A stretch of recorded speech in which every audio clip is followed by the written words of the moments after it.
interesting matchup. I think Penn State's specialty teams might break a big play today.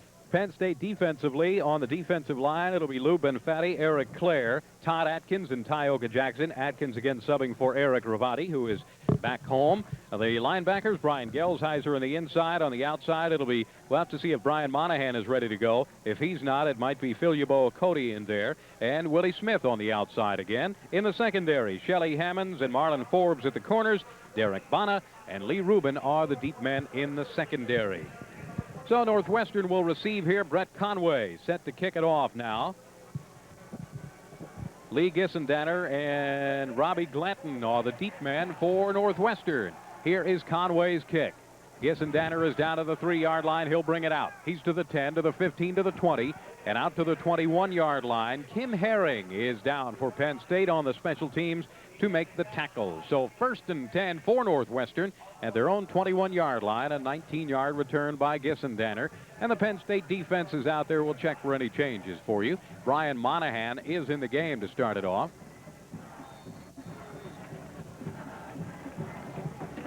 First and 10 from the 21-yard line. Ball is on the right hash mark. 2 wideouts to the right. Gamble and Gissendanner.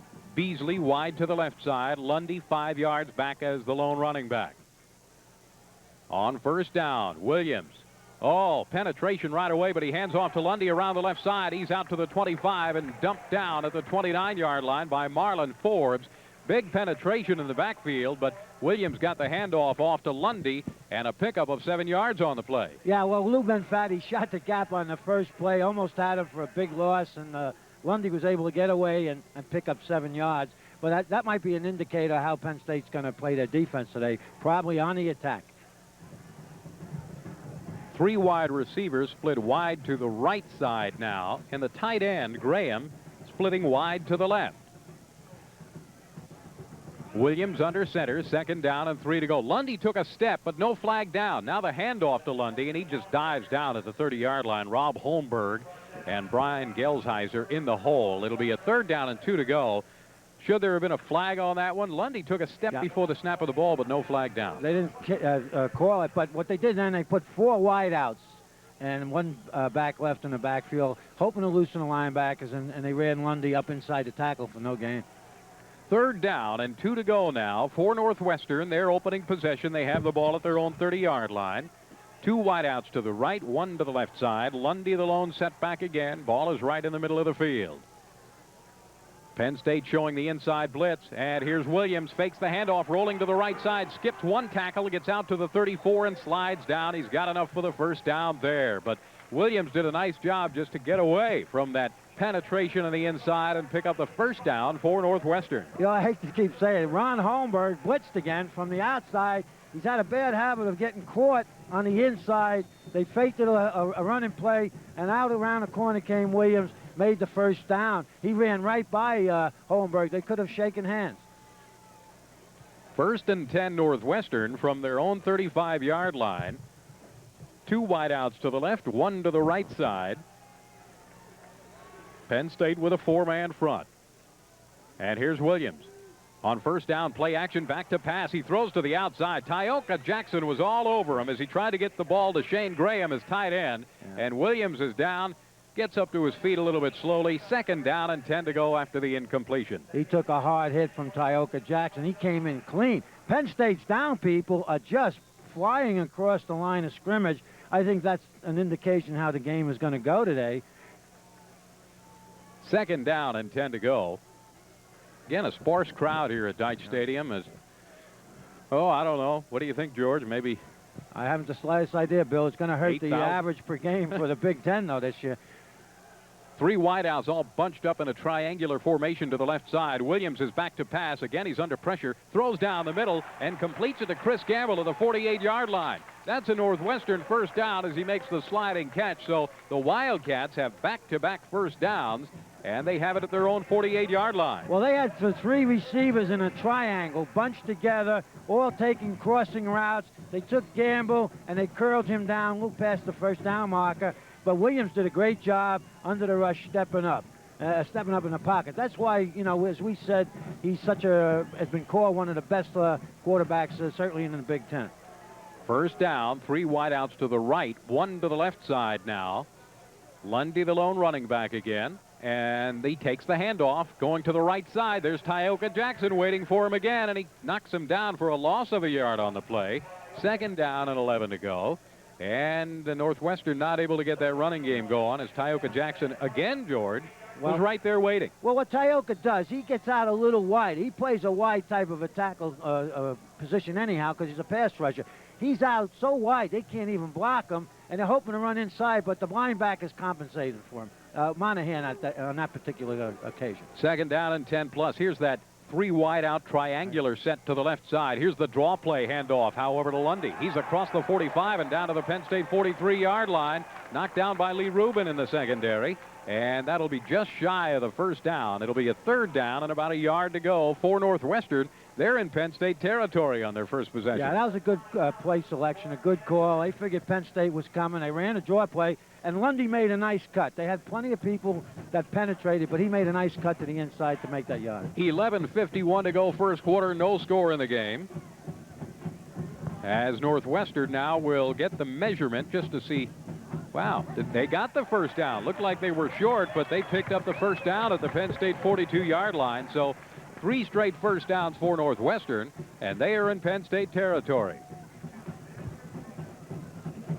Len Williams went to the sidelines to get some quick words with his coaching staff, and now comes back. They line up with wideouts each way and a wing on the right side. First time they had a tight end in there, in essence. Lundy, the lone setback again on 1st and 10. He takes the handoff and fumbles the ball and jumps right back on top of it. Goes down at the line of scrimmage at the 42. It'll be a 2nd down and 10 to go. That was Lundy's fault. Tioka's coming across the line so quickly. He was looking at Tioka to see where he could make a cut. Lost sight of the ball and fumbled it. Fortunately, Northwestern got it back. 2nd down and 10. But Northwestern, even though they have botched some 1st down plays in the last couple of series, have continued to pick up 1st downs. 3 wideouts all to the left side now. Nobody out to the right. And on 2nd down and 10, Williams has him set to go. Handoff on the counter play to Lundy. Lundy is to the line of scrimmage, and that's it. Nowhere to go, as Brian Monahan was the first man up for the Penn State defense. 3rd down and a little less than 10 to go for the 1st down. Yeah, Bill, they would try to run that counter off it, but Tioka Jackson did a great job. They pulled a man on him to trap him. He stuffed him, squeezed it to the inside. Cornerback came up, made the tackle. Nice defensive play. They have to look for the pass, obviously, on this down. So on 3rd down, Penn State stays with the normal defense. They split out 2 wide men to the left. Gamble and Gissendaner out there. Wide to the right is Beasley. And Lundy in the backfield. 3rd down, straight back to passes. Williams has some time this time. Loops one to the left side. It is complete to Gissendaner, and he's knocked out of bounds at the 24-yard line. Another Northwestern 1st down, and they are now in striking distance. Bill, we keep telling everybody this Williams is good. That time Penn State rushed 4. He stayed in the pocket, had good pass protection, and threw as a perfect deep out as you can throw. And Gissendaner just was right there as he was coming towards the sideline, made the catch, went out of bounds for the 1st down. Beautiful throw. Derek Bana pushed him out of bounds. And it's a 1st and 10 Northwestern just inside the Penn State 24-yard line. 2 wideouts right, 1 to the left side. Lundy in the backfield on a 1st down and 10. Williams hands off to Lundy, off left tackle, runs into Brian Gelsheiser at the line of scrimmage and is driven back from there. Might have picked up a half yard on the play. 2nd down, and we'll still call it 10 to go for Northwestern. Again, the running game of the Wildcats going nowhere, but completing some passes. Oh, outside the first running play by Lundy, where he made 7 yards after Ben Fatty forced him deep, they haven't been able to move the ball at all. But when they get in passing situations, they're able to make the completions for the 1st down. Brian Gelsheiser was one of the Big Ten players of the week last week after racking up 16 tackles in that game against Illinois. Made the tackle on that last one. 2nd down, 2 wideouts right, 1 to the left side for the Wildcats. Here is Williams, straight back to pass. He's looking, throws to the near side, completes it to Gissendaner at the 17-yard line, and it'll bring on a 3rd down and a short 4 to go for the 1st down for Northwestern. That time Gissendaner from the outside just turned around about 6 or 7 yards, went to his knees, actually, and Williams threw the ball a little low, but they made the completion. It looked like that play that Tioka Jackson might have been getting held by Bazek, the big right tackle, but no call on it. 8 minutes and 50 seconds to go first quarter as Northwestern putting together quite a drive here on their opening possession. A third down and 3 to go for the first down. All 3 wideouts to the left side now, but Gissendaner in motion, but goes back to the left. And, Williams stumbles as he tried to get the handoff to Lundy, and he is down and he is shaken up. He is getting up slowly at the 20-yard line, and that'll kill that drive as he may have just tripped over an offensive lineman getting out of there. I think he tripped over the center, Johnson. I think he caught his right foot on the heel of Johnson's left foot as he was trying to. It looked like he was going to sprint out and then possibly run a sprint draw off the action, but he went down. Here comes the field goal attempt, and this will be from a distance of 36 yards. The snap is down. The kick is up. It's long enough, and it is no good as they miss off to the right side. And Sam Valencizi, who was 11 of 17 on field goal attempts coming into the game, misses the 36-yard attempt. So Northwestern with a good drive on their first possession, but they come up dry. And Valencizi has been very accurate at that particular distance. I thought it was a short 3. Nice drive, though. They took a lot of time off the clock. That's one way of stopping a good offense, by controlling the football yourself. Well, Penn State will take over 1st and 10 at their own 20-yard line. No score in the game, and we return after this on the Penn State Sports Network.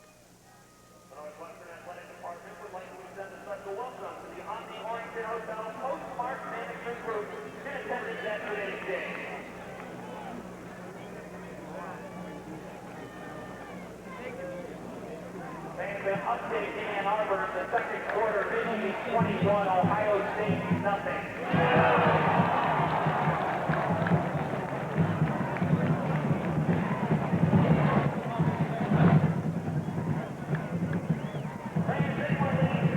Must have been a pass-out authorization card for game 4, 9, or 25 in order to return to Knight Stadium. This pass-out card must be used with your signature for readmission, or you will not be allowed back into the stadium. Thank you.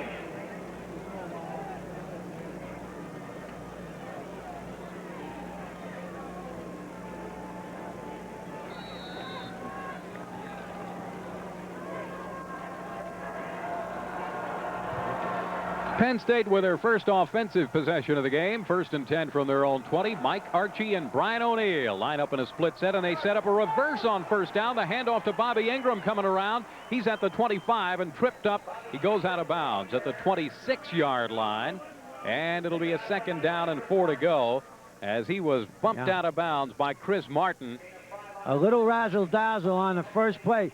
And Bobby just couldn't find enough daylight to break it off big. He faked inside, went outside, faked inside, went outside, and Northwestern held it to a 6-yard gain. But it was a nice start. 2nd down and 4 to go for the Nittany Lions. 2 wideouts to the left side. Freddie Scott and Bobby Ingram to the left. I formation in the backfield. The pitch back to Mike Archie. He has a hole. He's at the 30 and out to the 35-yard line. Boy, did he have some room to go with there. Steve Ostrowski, the inside linebacker, drifted over to make the stop. That's a 1st down, Penn State. I'll tell you why, Bill. Penn State was in an unbalanced line. They had 2 receivers outside of the tight end catching. They haven't shown this before, I don't believe, this year. Catching Northwestern. Northwestern did not adjust. That's why there was a big hole. Just a toss sweep to that side. Penn State starting off with Andre Johnson in place of Marco Rivera at the 1 tackle. Play action on 1st and 10. Kerry Collins is back. He throws down the middle for LaBarca. Completes it to Chip LaBarca at the 34-yard line of Northwestern. Chip LaBarca makes the grab. Penn State 1st down. Chris Martin was on the coverage. Give that credit to Chip LaBarca for coming back. I like the play selection. 1st down. He went deep and broke it over the middle to the inside. The ball was a little underthrown, but neither way, as they say, LaBarca made a good play, but it has to bolster Collins' confidence a little bit. 31-yard completion from Collins to LaBarca, and a 1st and 10 Penn State at the 35 of Northwestern. Hand off to Archie, and he ran right into the teeth of the blitz and ends up with about a 3-yard gain on the play. Corey Singleton, the strong safety, came in to make the tackle for the defense of Northwestern. And Penn State's going to see this all day. They have a very, very powerful run. It's got the best running game in the Big Ten, so you know Northwestern's going to take a lot of chances. They got everything to gain, nothing to lose. the quarterback has to be very sharp in picking up these different things. If you can hurt them, you can hurt them big time when they blitz. Keith Olsemer, a second tight end, comes into the game, so Penn State with a power lineup now. LaBarca, the lone wideout, in motion to the left side. Pitch back to Mike Archie, sweeping to the left, follows a block by O'Neal and cuts out at the 30. He's at the 25, the 20, and down to the 18-yard line where Rodney Ray ran him out of bounds with Chris Martin. Penn State first down. But hey, that was all the tailbacks running. Mike Archie really looked great on that. Northwestern came with 3 different people from the outside. That time the free safety, the outside linebacker, and the tackle. They all made penetration. Archie saw it. He cut up inside, cut back out, cut back inside. That was all Mike Archie's. That was all Mike Archie on that, Bill. 6:34 to go first quarter. No score in the game, but Penn State driving in their first offensive possession down to the 19-yard line of Northwestern. They stay in the 2 tight end set. Collins under center, but it was Andre Johnson who jumped offside. A count too early. 5-yard penalty will go against Penn State. Now, I think what happened then, because Andre Johnson, you can't have these mistakes down there, but what Kerry's trying to do to offset or slow down all this blitzing is to stagger your count. And that's one way of doing it, hoping to make the defense jump offside. But you got to stagger your count. He hasn't done too much of that in the past, and that time Andre Johnson did not pick up the staggered count, and he's the one that jumped offside. So a first down and 15 from the 24 of Northwestern now, and Bobby Ingram and Chip LaBarca come into the game and split wide to the right side. Backs line up in an I formation on 1st and 15. Bobby Ingram in motion to the left side now. The blitz is on again. The handoff on the draw play goes to Archie. He's to the left side to the 20 and down to the 17-yard line on the play. Corey Singleton again blasted him down there, and it will be a second down and about 7 to go. Bill, if I actually told you that Northwestern came with 9 people that time, they gambled, they're playing one-on-one on the wideouts. They ran a counter play to the short side. It was good running by Archie, but he got a nice block by Kyle Brady and by Ingram downfield. Second down, 7 to go for the Nittany Lions. They're at the Northwestern 17-yard line. Wideouts each way. Freddie Scott to the right, Ingram to the left side. Split set in the backfield now with O'Neal and Archie. Collins, quick handoff, goes to Mike Archie. He's at the 15, puts the head down and gets down to the 10-yard line. Steve Ostrowski was there in the secondary along with Corey Singleton to make the tackle. But Penn State will have a third down and about a half a yard to go for the first down. Yeah, they pulled Malinowski again. This time they broke it inside, a draw type of a play. Again, they're getting single coverage on those wideouts. It's just a question when they want to try to hit them. How about this score for you, George? Third quarter, Michigan leads Ohio State 28-0. Well, we're not that shocked about that, though, really. Third down play, about a yard to go for the Nittany Lions. 2 tight ends. Freddie Scott in motion to the left side. Hand off to Brian O'Neal. Side steps at the line of scrimmage and gets down to the 5-yard line. Chris Martin chopped him down there. First and goal for Penn State. I like that play because they've been running Archie, and O'Neal does most of the blocking when that tailback makes a lot of good yardage, except on a counter. That time, fake to Archie, quick handoff to O'Neal. Almost broke it. Showed a little niftiness there when he sidestepped one guy, and they got the first down. Northwestern brings in some added help now. Nick Walker comes in on the defensive line. And Penn State with 2 tight ends again. O'Neal and Archie in the backfield. LaBarca in motion from left to right. The handoff to Mike Archie at the 5. He's down close to the goal line. He's in for the touchdown. Mike Archie on a 5-yard run. Touchdown, Penn State.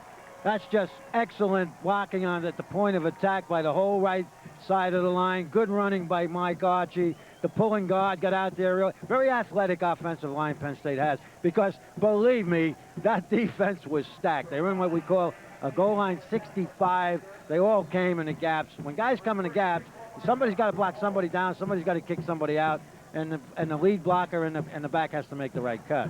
Craig Fayak on to attempt the extra point as Penn State goes 80 yards on their opening possession. The snap is down. The extra point is up. It is solid. It is good. Penn State now leads at 7-0 with 4:44 to go in the first quarter. And we'll return right after this on the Penn State Sports Network.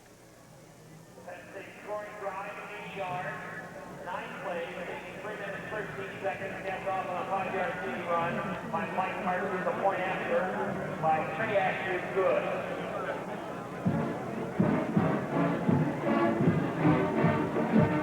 Northwestern athletic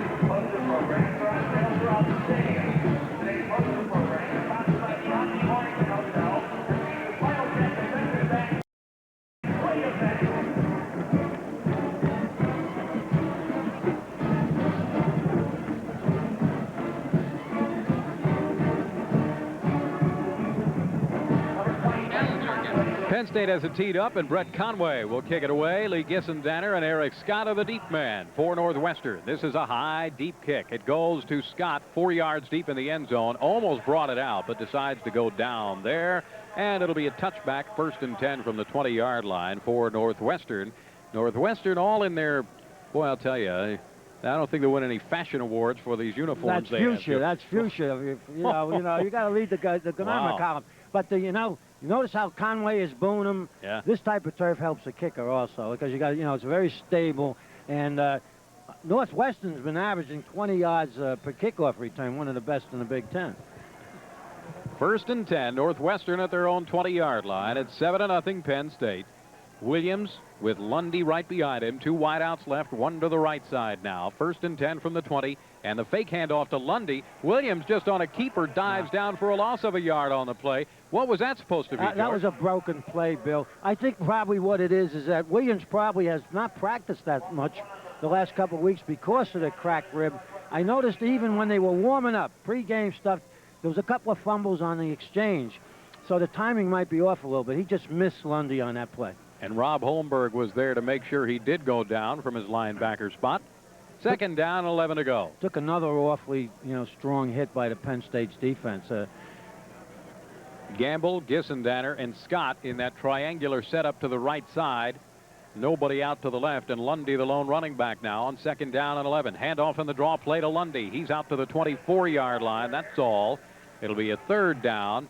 And 6 to go now. Tyoka Jackson again in on the tackle for the Penn State defense as Tyoka's been all around the ball, and Brian Gelsheiser was also there. This is kind of a day that Tyoka Jackson can have a big day. But that was pretty good play selection. Coach Barnett figured Penn State figured 2nd and 10, definitely another passing down. Shows a passing formation, then comes back with a draw play for 6 yards. Lundy already with 8 carries and 24 yards in this one. 3:25 to go first quarter. Penn State leads at 7-0. Northwestern with their 2nd offensive possession. 2 wideouts right, 1 to the left side. Williams straight back to pass. He's under pressure, scrambling around to the right side. He's looking, unloads one out of bounds as he takes a shot at the 15-yard line from Eric Clare. Williams again very slow in getting up. I tell you, that's 3 times in a row he's taken hard hits. That time, Tyoka Jackson, they're not even touching him. And that's why they probably, when they do stop him, they're holding him. He got in clean. He forced Williams way out of the pocket. Sometimes you can get out of scrambling distance by forcing the quarterback so deep, he can't get around that corner clean enough to make anything happen. Paul Burton will punt for Northwestern, averaging just about 40 yards per kick, and Bobby Engram back at the 40-yard line of Penn State. So Engram waiting for this kick from Burton. Should have great field position. Burton takes the snap, lets it go, and a flag is down. Burton also down as the flag goes down there for running into the kicker. A fair catch by Engram at the 34. We've got 2 flags down, 1 at the line of scrimmage, 1 in the backfield where Burton was knocked down. The one on the line of scrimmage is they put a man in motion, and the right tackle he jumped off. So you had a man releasing too soon on the line of scrimmage. Then you had roughing the kicker. I don't know how they're going to work this thing out. Whether they'll offset and then re-kick. Motion the call against Northwestern, running into the kicker against Penn State, so it's offsetting, That's a break for Penn State, and there's no reason, of course, coaching kids, there's no reason when you're starting to gain the momentum in the game, just stop them, get a chance to get great field position to rough the kicker. And Penn State did not have the block on that time. He just ran right into him. Setting up return, it was Brian Monahan who ran into Burton. So we'll set it up again and re-kick. Same setup again. Burton back at his own 10. Engram at his own 40-yard line. That man in motion on a punt, I've never seen it before. There it is again. They're trying to get an extra coverage man. Oh, again they had the pressure on. That time it was Atkins, and he kicks it. Engram will let it go, and it goes out of bounds at the 30. And they'll mark it out right there at the 30-yard line. So 1st and 10 Penn State at their own 30. Not a bad punt by Burton as the Penn State offense back onto the field. Right now, let's pause 10 seconds for station identification. This is the Penn State Sports Network, a division of the American Network Group.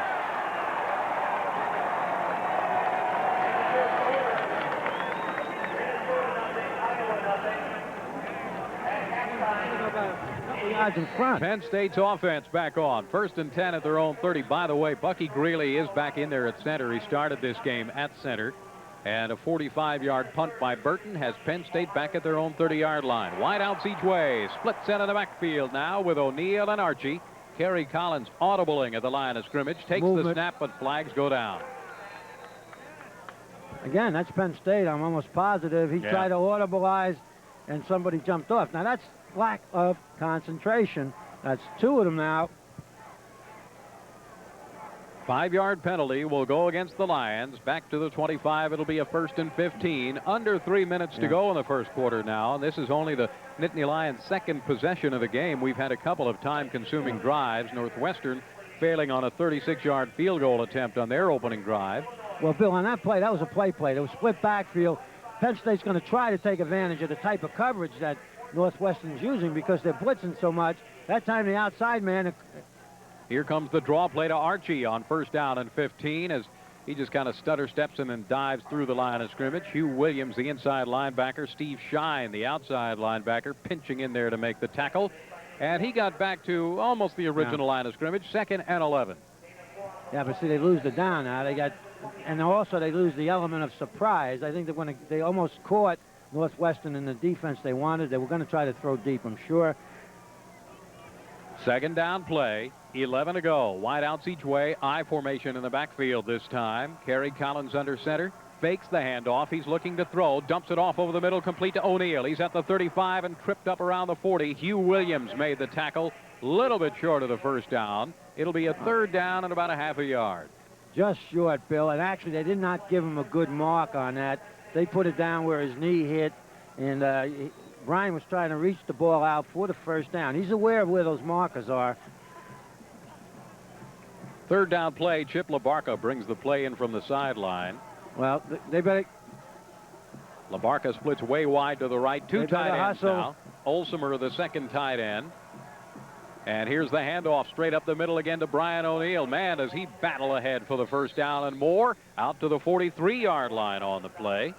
And it'll be a 1st down Penn State. Matt Rice makes the tackle. Yeah, but they just got that off. And when you rush, when the quarterback only has 10 seconds to start, or new play, you had to tell LaBarca what the play was.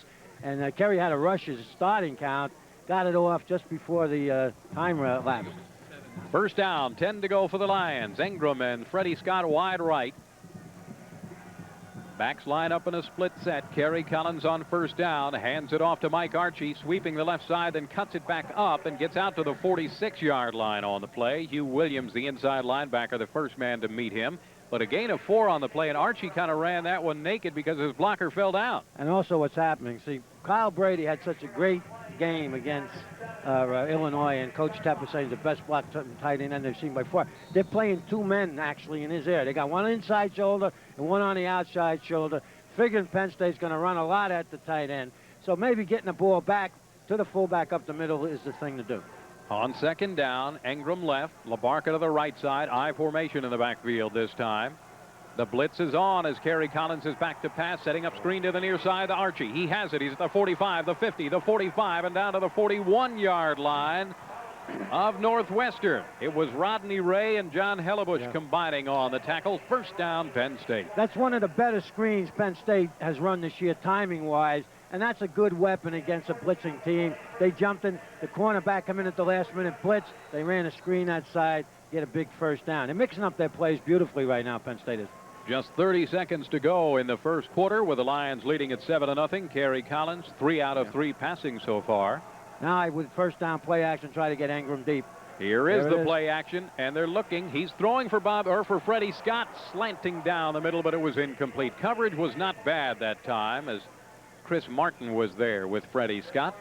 Yeah, actually, though, you know, he had inside position on Scott. Wasn't a really well-thrown ball. If you hit him between the numbers, he could have caught that ball. They tried to come up and help out at the last minute, but again, I anticipated that, and only I thought they were going to go to Ingram, who actually, when you figure he's going to be the one with covered, he was the one that was open. 54 yards passing for Kerry Collins in this game. Mike Archie already has 53 yards on the ground in the first quarter. See, Bill, they got Ingram to the short side of the field. That's why he's getting a lot of single coverage over there. 2nd and 10, and a handoff to Archie on the counter to the right side. Steve Ostrowski knifes through the hole and makes the tackle after a gain of just 2 on the play. It'll be a 3rd down and 8 to go now for the Nittany Lions. That's the best job Northwestern's defense to give the run. They strung it out, and that time Mike could not find any daylight to make the cut. Now, this is the time when you get a 3rd and you got to make that 1st down with a short pass. This is some of the things that Penn State's had a little difficulty with in the past. And that is the end of the 1st quarter here at Deitch Stadium. 7-0. Penn State leads it after 1. We'll be back right after this on the Penn State Sports Network.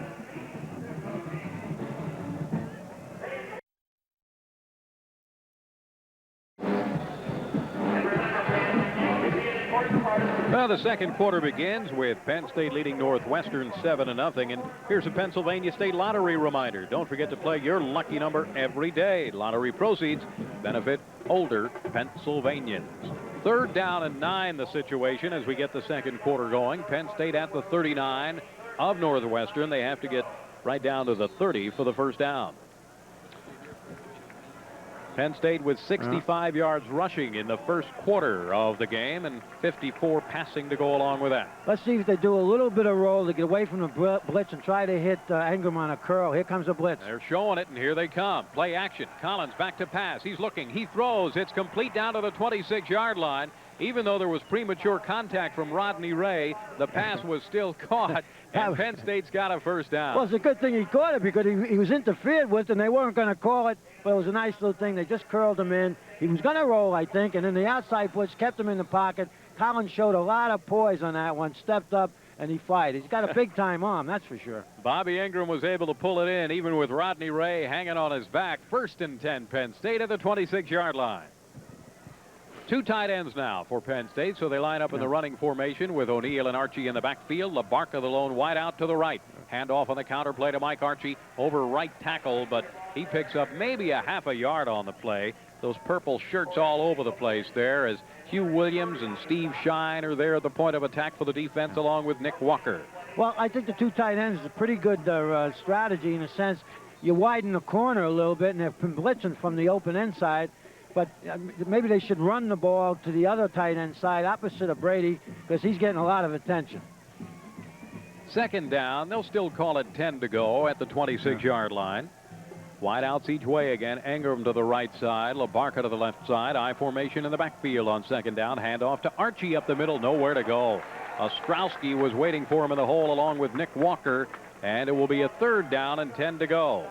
Well, that time Ostrowski, he just plugged up inside. And I believe the nose tackle, Kozil, he beat his man, the center, and there was no place to go. So now they're in a 3rd and practically 10 situation. Yep. Maybe they come back with the screen, or maybe they do try something over the middle. Joe Reif comes into the game on the defensive line, and Nick Walker goes out of there. Haven't thrown a ball to the tight end yet. And 5 defensive backs in this situation for Northwestern. But again, they're showing blitz on 3rd and 10. No, 4-man rush. Collins is back. He's under pressure. Steps up, throws to the sideline, and it's incomplete. Bobby Ingram was the intended receiver. Steve Shine, who has 7 sacks on the season coming into this one, was putting the heat on. Well, they showed a nickel type of package on defense, but yet they came, and Shine put a good rush on. They had a little bit of a stun over there, and somebody didn't pick it up. Field goal coming up. Craig Fayak on, and this one will be a 42-yard attempt by Fayak. Penn State up 7-0, trying to make it 10 here. This ball inside the right hash mark. Chip LaBarca will set it down. The snap is down. The kick is up. It has the distance, and Fayak's kick is good. So Craig Fayak nails a 3-pointer from 42 yards out, and the Nittany Lions have a 10-0 lead with 13:07 to go till halftime. We'll return after this on the Penn State Sports Network.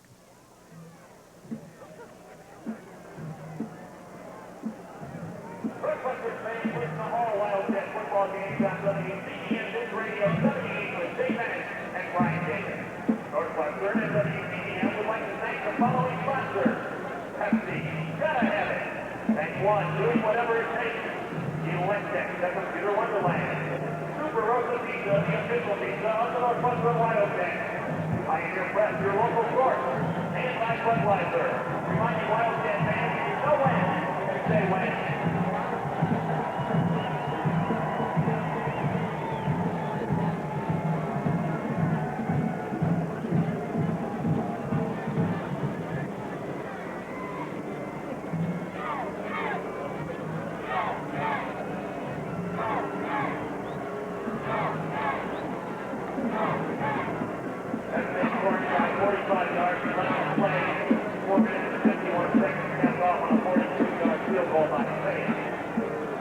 He'll kick it back to either Lee Gissendanner or Eric Scott. This is a high short kick, though. It will be fielded by one of the up men out of the 22-yard line, as the kick was received by Larry Guess, and he ran it out to the 29 and goes out of bounds there. So 1st and 10. We had talked about how Conway was booming him. That one high and short, never did hit that one. Well, it was a nice tackle by Brian King. You know, for a short kick, they really didn't get that much yardage. He caught it on the 25, and the ball's up to about the 28. 13 minutes and 3 seconds to go till halftime. Northwestern now with a 1st and 10 from their own 29-yard line. And Len Williams brings him out. 2 wideouts to the right, 1 to the left side. And on 1st down, play action, looking to throw. Williams fires down the sidelines, completes it to Chris Gamble at the Penn State 49-yard line as he hit him right in between the zones. Brian Miller and Derek Bonner were both over there, but Gamble just pulled up in between and caught the ball. Well, Miller let him go. I think they were in too deep zone. Miller let him go and came back to the ball. There's about 3 receptions by Northwestern where the receiver was on the ground and the ball just about cleared the ground. Robbie Glanton is into the game now at running back for Northwestern. All 3 wideouts are wide to the left side, and the tight end breaks off wide right. 1st down, 10 to go. Hand off to Glanton, off tackle to the left. He's blasted in the hole and picks up maybe a yard on the play. It'll be a 2nd down play and 9 to go. That was Phil Yeboah-Cody who jumped into the hole right away. It'll be a 2nd down and 9.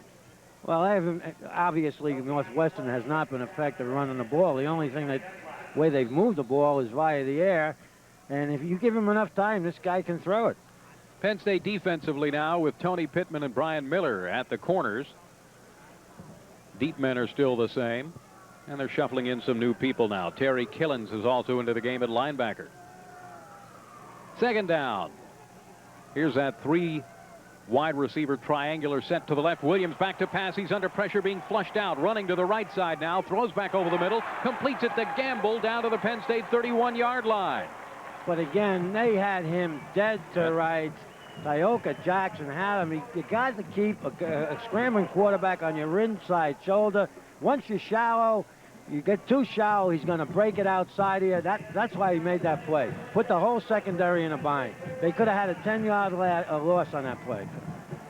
11 minutes and 40 seconds to go till half, and Northwestern with a 1st and 10 at the Penn State 30-yard line. After that completion, Chris Gamble with 2 big catches in this one. 2 wideouts to the left, 1 to the right side.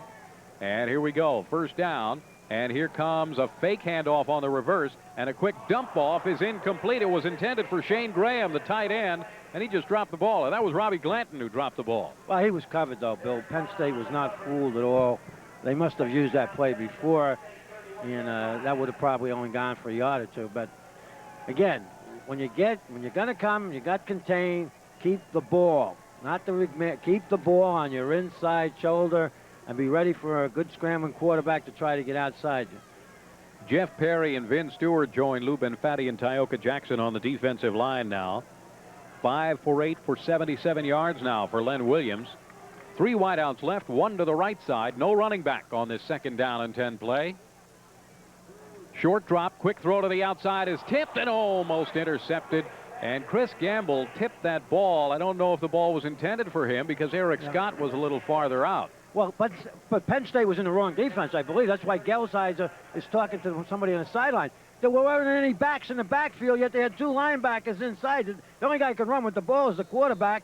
And, you know, with 8 yards to go, he's not going to quarterback sneak it. They were fortunate on that. That pass could have been completed. 3rd down and 10 now from the 31 of Penn State.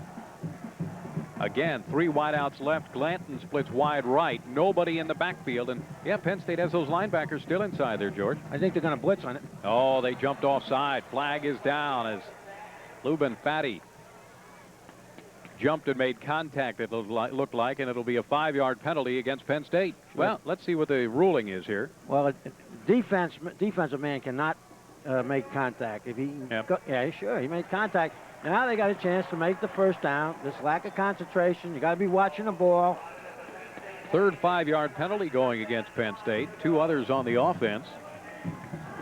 Well, that'll change the situation a little bit. Now, you know, they get a little bind. They can run a draw. They can run an average, normal running play, and the pass route can be much shorter.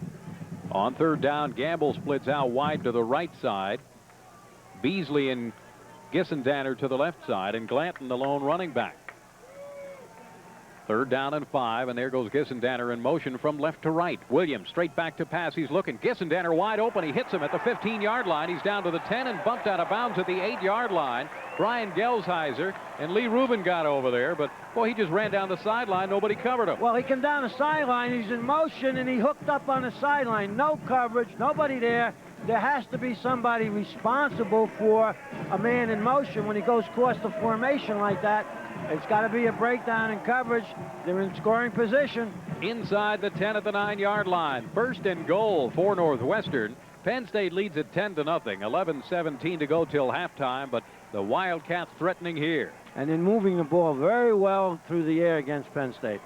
2 wideouts right. Eric Scott and Gissendaner to the right side. Chris Gamble to the left side. Lone running back is Robbie Glanton. He takes the handoff. Up the middle. He's down to the 5. He's down to the 3-yard line. Terry Killens makes the tackle for the Penn State defense, and it'll be a 2nd down and goal now from the 3. Spread everybody out and just run one back in the backfield right up into the inside. Glanton came into this game with 152 total rushing yards this season, 4.6 per carry, and has not scored a touchdown yet. 2nd down and goal. And they come in now with 2 running backs. And Gissendaner, the lone wide receiver, is in motion. The handoff to Glanton. He's going to the left side, sweeping left, tries to turn it up and in. Doesn't quite get into the end zone as again Terry Killens trailed the play and made the tackle from behind. It will be a 3rd down and goal. He got to, well, about the 1.5-yard line. Well, you know, Phil Yaboa-Cody went to the referee, and he should. They were holding him. He penetrated from his linebacker spot and was pulled down.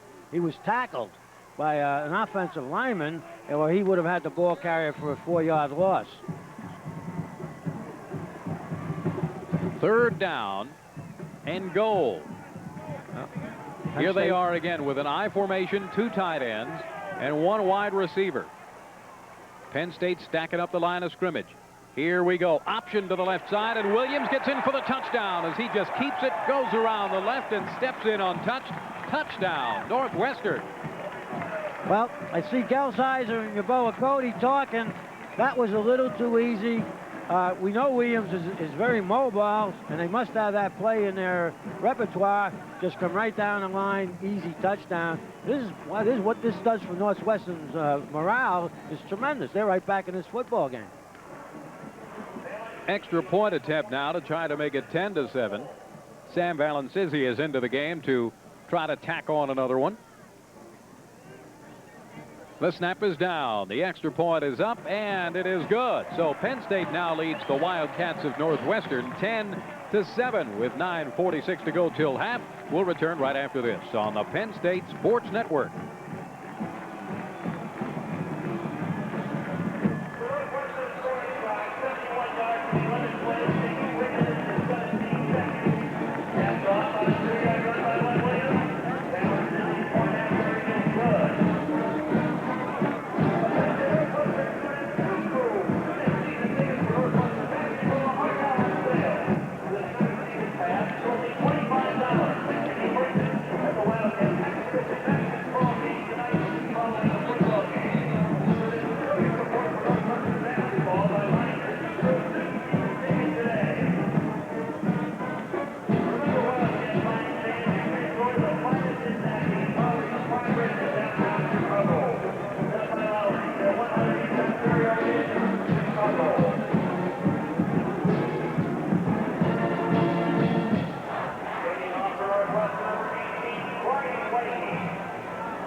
Well, Northwestern will kick it back to Penn State, and that means that Brian Leahy will kick it back. Stephen Pitts and Shelly Hammonds are the deep men standing at the 10-yard line. Leahy does not make much of an approach, just a couple of steps. As he is standing at the 33, there takes a step and a half and just kicks a chop shot that goes down to the 26-yard line. It is fielded there by Brian Milne, who runs it out to the 31-yard line, and he goes down there. Rodney Ray was in on the special team. No, that was Jeff Perry. I was going to say that was Jeff Perry. 82 took it and ran it out. Jeff Perry ran it out to the 31-yard line. He thought he was back to being a tight end on that one. I was saying, fair catch it, fair catch. You don't like to see linemen trying to run with the ball. Yeah. He hasn't had his hands on the ball in a couple of years. Outside of getting a fumble there, maybe once in a while. Let's see what Penn State does now, if they make any adjustments against all this blitzing. Stephen Pitts into the game now at tailback for Penn State on a 1st and 10 from their own 31-yard line. Second quarter action. Play action. Kerry Collins is back. Throws to the outside and completes it to Bobby Ingram. Sidesteps one tackle. He's across the 35 and out to the 39-yard line. Steve Ostrowski made an ankle tackle on him after a gain of 9. Second down and 1 to go. Yeah, Bill, when you got a guy that's that elusive, you see, that was a short pass. Now, he made the cornerback miss him, almost got up the sidelines. It would have been a touchdown. And, you know, as I say, that's one way of neutralizing the blitzing outside people. Get a short step drop, let it go outside real quick. Second catch of the game for Ingram now. He splits wide right on this play. Freddie Scott wide to the left. High formation in the backfield again with Freddie Scott in motion to the right side. On second down, the handoff off right tackle to Stephen Pitts. Pitts spins out to the 44-yard line. Making the stop was Pat Fitzgerald, the freshman from Orland Park, Illinois. Well, you know, if you're a linebacker in Northwestern, you love a game like that. They'll let you go every come in. They're just flying in there. At that time, of course, it was a short yardage situation. Let's see, they're getting a lot of man on the wideouts. Especially, you have to almost play man when the blitz. If you play some zone, you should be able to hit them short. Here's the handoff to Stephen Pitts on the draw play, and Pitts is out close to the midfield stripe for a gain of another 5 on the play. Up off the bottom of the pile of Steve Ostrowski again for the defense of Northwestern. It'll be a second down and 5 to go. Much better job of picking up those inside stunts there that time by the offensive line. You see, sometimes they come out and do things that you're not ready for. You have to make adjustments on the sideline. Second down play for the Lions now. Both wideouts, Scott and Ingram, split wide to the left side. Whitman and Pitts in an I formation. Behind Kerry Collins, Stephen Pitts again over his left guard. He's across the 45 and down to the 42 of Northwestern. As another first down for Penn State, Corey Singleton had to come up from the secondary to make the tackle. Yeah, they made some nice adjustments now. They know what alignment they're going to get relative to the offensive formation, and now they're starting to pick away at it a little bit. But again, you can't do it all the time, Bill. You have to mix it with the pass a little bit. First down, Penn State. 7:55 to go till halftime. The Lions lead it 10-7. Wideouts each way, split set in the backfield. Collins short drop, throws to the near side, complete to Ingram. Bobby Ingram dives out of bounds at the 31-yard line. Chris Martin and Corey Singleton over there to knock him out of bounds. That's close to another Penn State first down. It is, as they pick up a chunk of 10 yards. As I rudely interrupted you there before, that's when they put Ingram to the sideline, they show double, and right at the last minute, the cornerback goes in and gets single coverage, just a quick out to him like they did before. It's a 10-yard gain. Ingram and Scott split to the left side on this play. It's the wide side of the field. Penn State moving left to right here in the second quarter of the game. I formation with Whitman and Pitts in the backfield. The pitch goes back to Stephen Pitts, following a block by Hardings. He's down to the 35, cuts outside of the 25 to the 20 to the 15. A flag thrown from way downfield all the way out to the 26-yard line on the play. Maybe a hold, huh? Bill, it's either a face mask or it's a block against Ingram on a clip type of a situation, because he was the guy that was right around there. And I tell you, that's a rough call. Yeah, illegal block is the call against Penn State, so that'll take away that nice run by Stephen Pitts. And Penn State getting a rough time from the officials so far in this game. Have they called one penalty against Northwestern? Well, so far? they had maybe one legal procedure. That's a tough call. You know, first of all, he's not that big, and all you do as a wideout is screen block. You get up there, and you get your forearms out, and he does a real good job of it. Pitts made a great cut, Looked like he was going to go all the way, and they call it back, and they get a penalty on it. That's a tough call. First down and 15 after that penalty is walked off. It's marked at the 36-yard line. And the Lions a little further out now. Ingram and LaBarca split wide to the right side. 3 defenders following them over that way. Split set in the backfield now, but Stephen Pitts goes in motion from the backfield to the left. So the lone running back Whitman, but back to pass is Collins. Quick screen goes to John Whitman. He's down to the 30 and down to the 29-yard line as Nick Walker from the nose guard spot trailed that one to make the stop for the defensive Northwestern. It'll be a second down and 8 to go. They picked up 7 on that play. That's a nice play. They put Pitts in motion, and the linebacker drops out, and they screen back to the fullback, Whitman, and they picked up a good piece of yardage on that. Second down and 8. Ingram left. Freddie Scott to the right side. I formation in the backfield. The new set of backs going all the way on this series, Whitman and Pitts. The handoff to Stephen Pitts goes straight up the middle and moves the pile down to the 25-yard line for a gain of another 3 on the play. Hugh Williams, the linebacker, is there getting off the bottom of the pile. Well, Bill, what they're doing Steve now, Ostrowski. too, look, you know, these guys have been great coaches a long time on Penn State, but people don't realize. Little adjustment there. Penn State likes to pull and do a lot of things, and they're penetrating because they're blitzing. That time they stayed intact, almost like a wedge, and they just powdered them out of there, and I think they can do a lot more of that. Third down, 4 to go now for the Nittany Lions.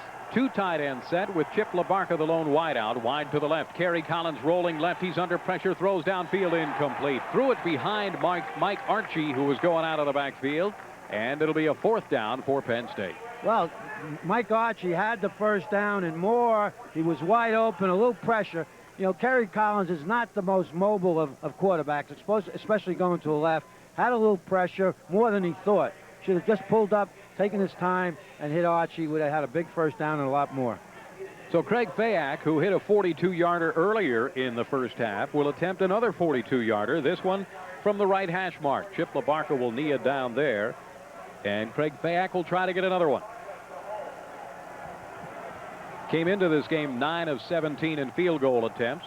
The snap is down. The kick is up. He's got plenty of distance on this one, and it's right in. So a pair of 42-yarders by Craig Fayak. Penn State has another 3, and the Lions lead it 13-7 here in the second quarter. We'll be back with more right after this on the Penn State Sports Network.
Brett Conway has it all teed up. He will kick it back to Northwestern. Conway has it on the left hash mark.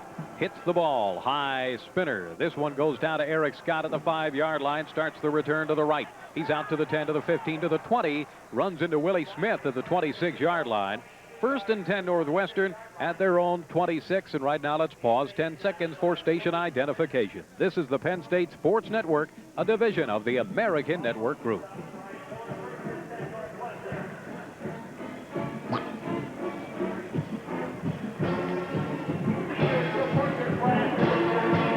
.605 to go till halftime. The Nittany Lions lead this one 13-7, but Northwestern has been pesky so far. They're staying right in this game, George. Bill, they're more than pesky. As long as Williams stays in the game, unless Penn State does something to shore up their pass defense, they're going to stay in the game. Three wideouts to the left side. Play action. Williams is back to pass. He's loading up. He's throwing deep downfield. He completes it to Beasley. He's at the Penn State 30, 25, the 20, 15, 10, 5. Touchdown! Northwestern. Len Williams to Dave Beasley, and they strike from 73 yards. Well, I just hate to bite my tongue. Just a little play action. Beasley ran a deep post, got behind the corner, broke it over the middle between the two safeties. I think Kroll was out there. That was his area, and he got burned badly on that. And, you know, again, we've seen this before with Penn State's secondary. They're going to have to get it tightened up. Sam Valancizi is into the game to attempt the extra point now. So bang, quick strike touchdown by Northwestern. Snap is down. The extra point kick is up and good. And Northwestern has taken a 14-13 lead with 5:54 to go till halftime. We'll return right after this on the Penn State Sports Network.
Brian Leahy will kick it back to Penn State as Shelly Hammonds and Kim Herring are the deep men for Penn State. Here's that little chip shot again that goes down to Jeff Perry again at the 26-yard line. So Jeff Perry trying to rack up some return yardage, but he only gets out to the 30-yard line on the play, and Penn State will take over 1st and 10 from their own 30.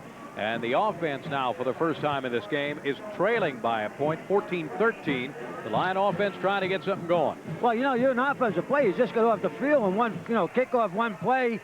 You know, the defense gives up the touchdown. You're right back on it. I don't think, obviously, Northwestern's kickoffs, short kickoffs are deliberate, but they don't know that Perry was the next tight end. He feels them pretty good. 1st and 10 for Penn State. John Whitman late in coming into the game at fullback. Now checks in the I formation with Mike Archie behind him. Both wideouts wide right.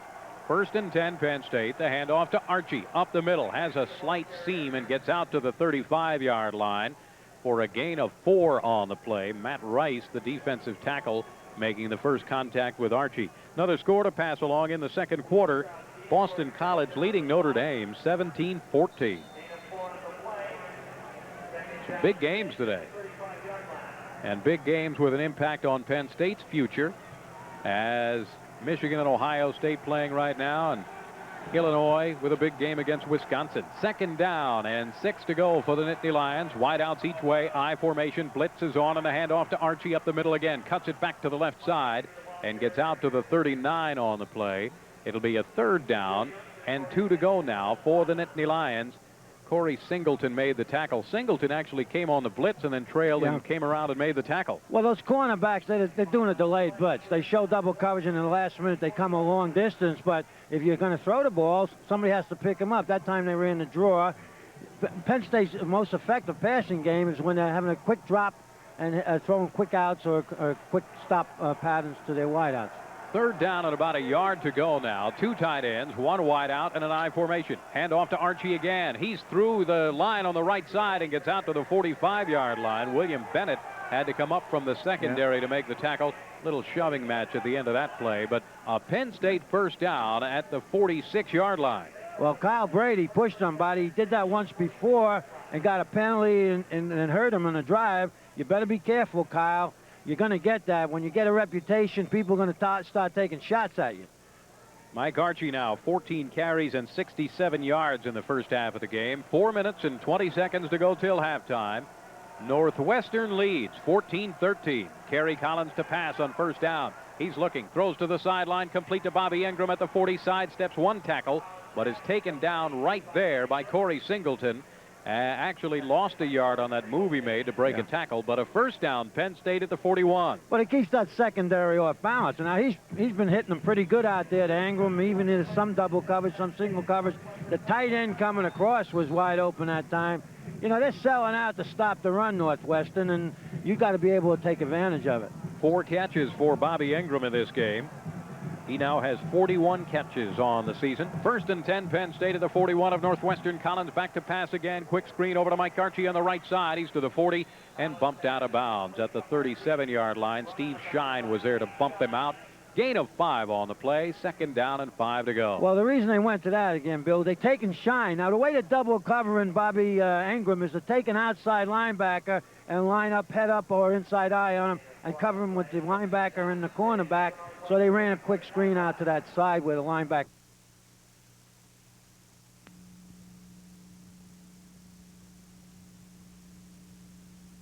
Bobby Ingram is to take an outside linebacker and line up, head up, or inside eye on him and cover him with the linebacker and the cornerback. So they ran a quick screen out to that side where the linebacker was. He came up, made the tackle, but, you know, he misses it, and then it's a big gainer. Kerry Collins, 9 of 12, passing for 111 yards. They move that ball back on the spot a little bit and make it a second down and 6 to go. Hand off to Archie, sweeping left, follows a block by Hardings and gets to the 38-yard line. Taken down by Rodney Ray in the secondary. It'll be a third down and 2 to go. Well, that was a play he broke before where they called it back on a penalty. And that time Scott was on his knees crawling to try to tie up that cornerback, keep him from making the tackle. Almost broke it again. But Penn State's running a lot of plays, getting a lot of yardage, and they're not getting anything, on the scoreboard for it.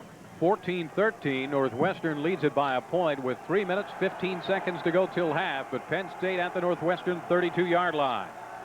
Third down and 2 to go. The handoff to Archie off right tackle. He's down to the 30 and 28-yard line. Corey Singleton made the stop again, but that's another Penn State first down at the 28-yard line of Northwestern. And I'll tell you, this is tough run, and Whitman made a great block on that particular little play because they show a pass coverage and they're coming back and blitzing. They still feel that they got to stop the running game first. Now's a good time to come back with the pass. You're in the 4th down area. You got 3 downs to make that first down. B.J. Winfield checks into the game. In the secondary, Tim Sharp is into the game at linebacker for Steve Ostrowski. First and 10, 2 tight ends for Penn State. LaBarca, the lone wideout, in motion right. Here's the handoff. Again, it's Mike Archie running up the middle, and Hugh Williams is there to meet him after a gain of 3 on the play. Second down and 7 to go for the Nittany Lions. Ball just inside the 25 of Northwestern. They ran that behind Harvey to tackle and Brady. Now to make it, the closer you get, the tougher it gets running that football. Clock continues to run with 2:19 to go till halftime. Freddie Scott splits to the left with Rodney Ray on him. Bobby Ingram to the right. Singleton and Martin follow him out. The blitz is on as Collins is back to pass. Byers complete to Ingram at the 15. Gets away. He's at the 10, 5, and out of bounds at the 2-yard line. Pushed out of bounds by Jeff Shine. Again, as I said, they had that linebacker out there. Gets behind him, made a quick stop. Ingram runs beautiful patterns for a guy that hasn't played that much. Missed him, almost got in. They pushed him out. They got a first down on about the 3-yard line. Now it's time to blast it in. 5 catches for 68 yards in the first half of the game for Bobby Ingram. First and goal, Penn State with 2:04 to go till half. They have it at the 2-yard line of Northwestern. And here comes the big unit into the game. 2 tight ends and 3 backs in the backfield. Whitman, Milne, and Pitts. And here's the handoff to Brian Milne. Off tackle to the right side, tries to bull into the end zone. Not quite there. They stop him just outside the goal line. And it'll be a second down and goal from, well, just right there. Hugh Williams spearheading the defense for Northwestern. Now, Milne made a great run last week, making 5 on his own, 4 on his own. That time he just bulled his way in. I thought he got in and they pushed him back, but he didn't get the benefit of the call. Now you have to have somebody who can go up and over here. Mike Archie checks into the game for Stephen Pitts. So it'll be Whitman, Milne, and Archie in the backfield now in the power I. Everybody is in tight. Second down and goal. Hand off to Milne again. This time he's in for the touchdown. Same exact play. And Brian Milne just taking the 250 pounds in for the TD. He seems to be the guy to give it to down on that goal line now. He gets a pretty good takeoff, has a good body lean. But is this not the classic pass against run? They hit one play to get a touchdown. We have to come back and run, make a lot of series of first downs. But we mixed up the pass very well on that drive, especially to Agnew. Brian Milne's 4th touchdown of the year, and Craig Fayak will try to add the extra point. Penn State back on top now with 1:22 to go till halftime. Chip LaBarca will set it down at the 10-yard line on the extra point attempt. Snap is down. The extra point is up. It is no good as Craig Fayak hooked it off to the left side. That kick kind of fluttered, and it's no good. But Penn State has the lead as they now lead it 19-14 late in the first half of the game. We'll return after this on the Penn State Sports Network.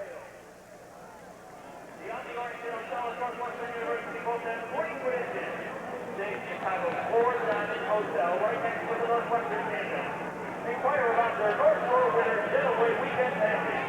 $59 for a single or double, available December through March of 1994. For room reservations and more information, call the Omni Mornington Hotel Reservation Office. Attention Wildcat fans, if you're looking for Northwestern Wildcats souvenirs, be sure to stop by the Wildcat souvenir trailer, located just off the track in the southwest corner of the stadium.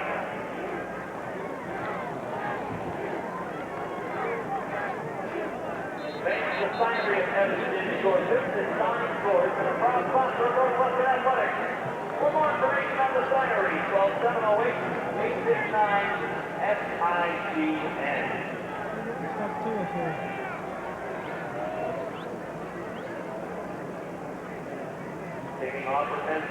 Well, we've got 1:22 to go till halftime, but don't head for the refrigerator yet because Northwestern, last time they had the ball, a bomb of 73 yards for a touchdown, and Brett Conway will kick this one back to either Lee Gissendaner or Eric Scott. They've kept the ball away from Gissendaner most of the time on the returns anyway. And Conway will set it up, and we're ready to go.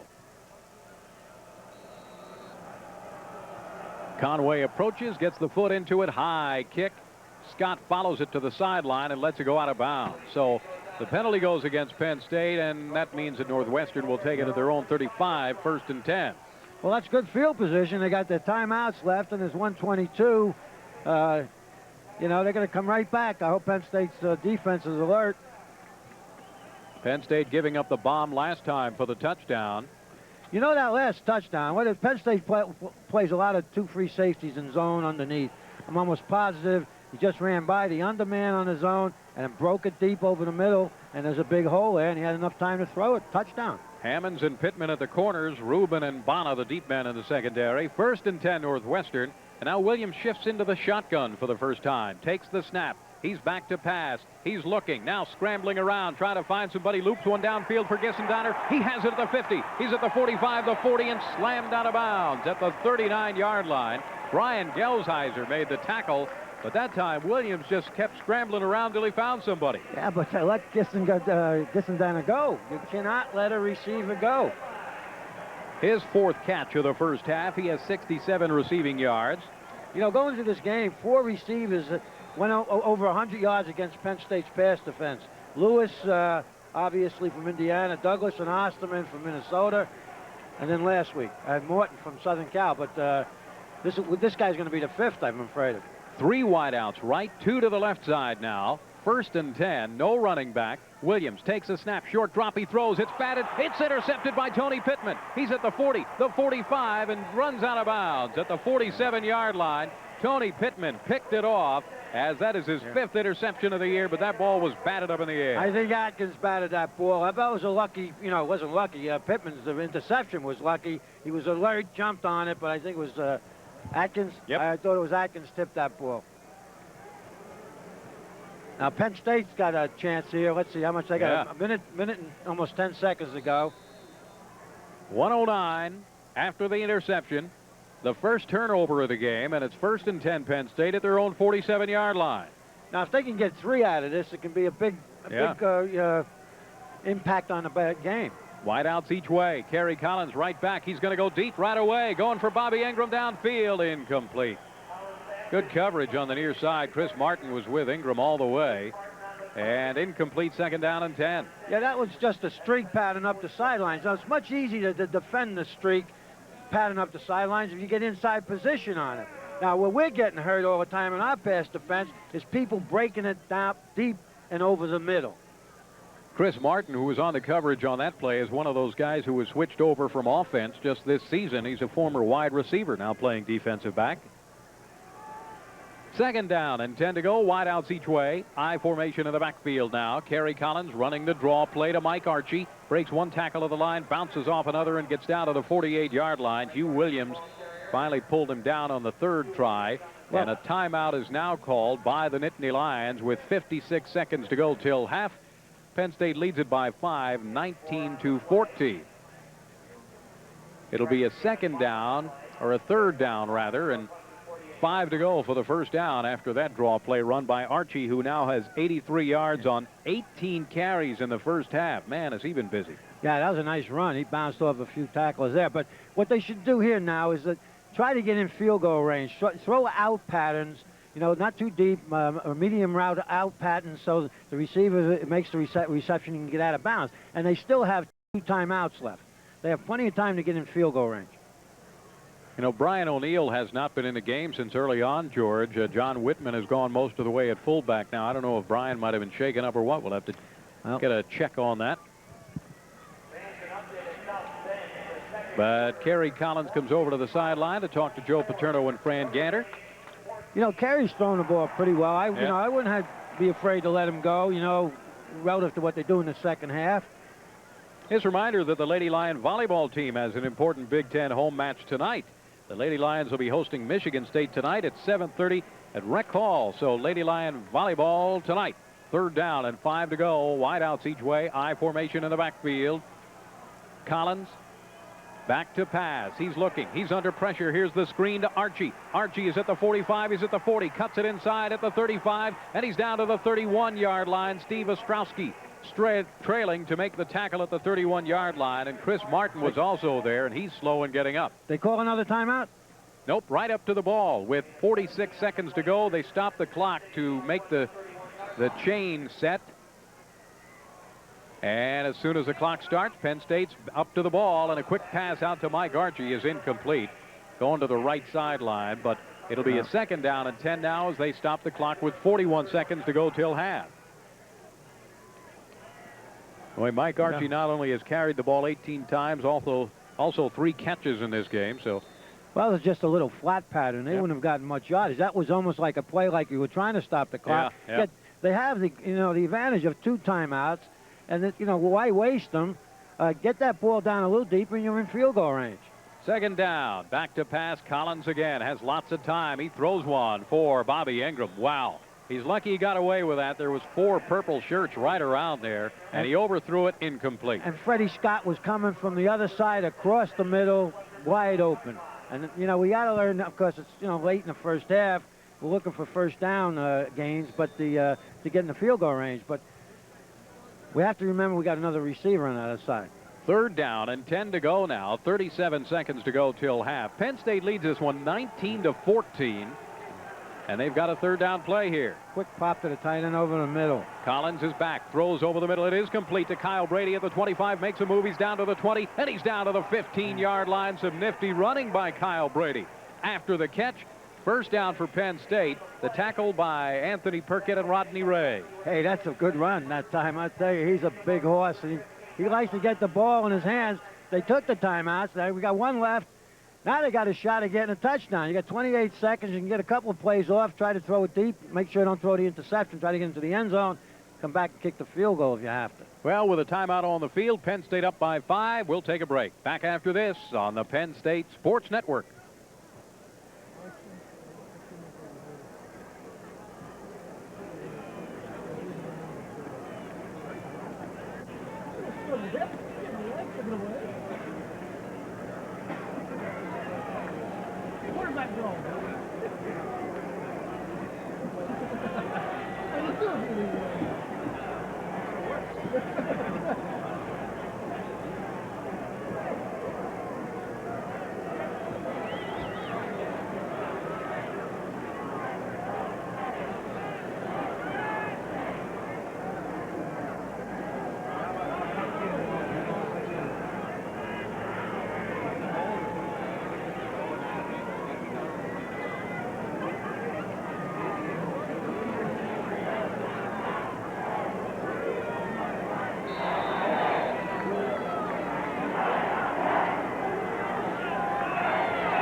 First and 10 for Penn State from the 15-yard line. Kerry Collins back, throws over the middle. A great catch and a touchdown. Bobby Ingram makes the grab right at the goal line. Touchdown, Penn State.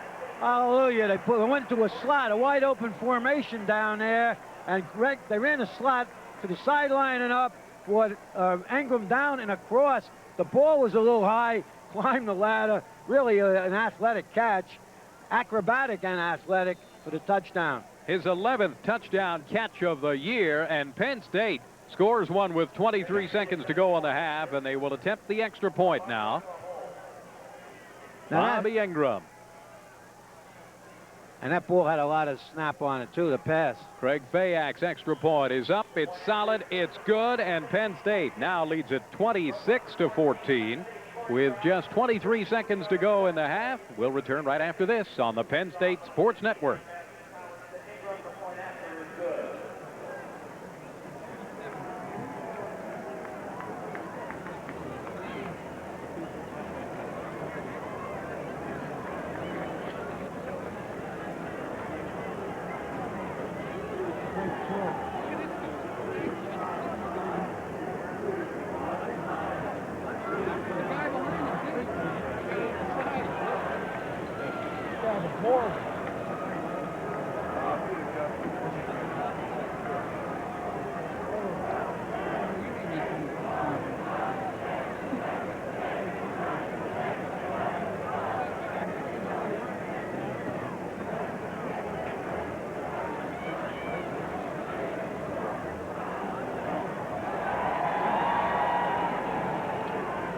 Number 20, Brett Conway, will kick off for Penn State. Number 2, Lee Gibson, and number 9, Eric Scott, are deep for Northwestern. 23 seconds to go till halftime. Brett Conway this time has it teed up in the middle of the field and kicks a squibber that skids downfield and is picked up at the 19-yard line, run out to the 25 and the 30-yard line before the tackle is made. Running that ball out that time for the special unit was Mike McGrew, and it will be a 1st and 10 for Northwestern at their own 28-yard line. Well, they'll probably kill the clock. I mean, they're still in this ball game. They've played very well. Williams has been outstanding for a man coming back from an injury with a cracked rib. So the smart thing would be to go into halftime with the score as it is. 1st and 10 for Northwestern. They line up with 3 wideouts bunched together wide to the left side. That's the wide side of the field. Lundy, the lone running back, but Williams is back to pass. He's looking, again scrambling around, is hit, and he goes down at the 27-yard line. Lou Benfatti made the first contact, and then Todd Atkins polished him off for his 5th sack of the year. Now, that was a much better job of containing him. They mirrored him that time because he tried to come back up the middle, and that's the end of the half. Yep, final play of the second quarter, final play of the first half, and it's been an exciting one. Penn State leads it 26-14 over Northwestern, and we'll be back. And we've got Frank Gardenia coming up with a special interview as Renee Portland, the Lady Lion basketball coach, will be.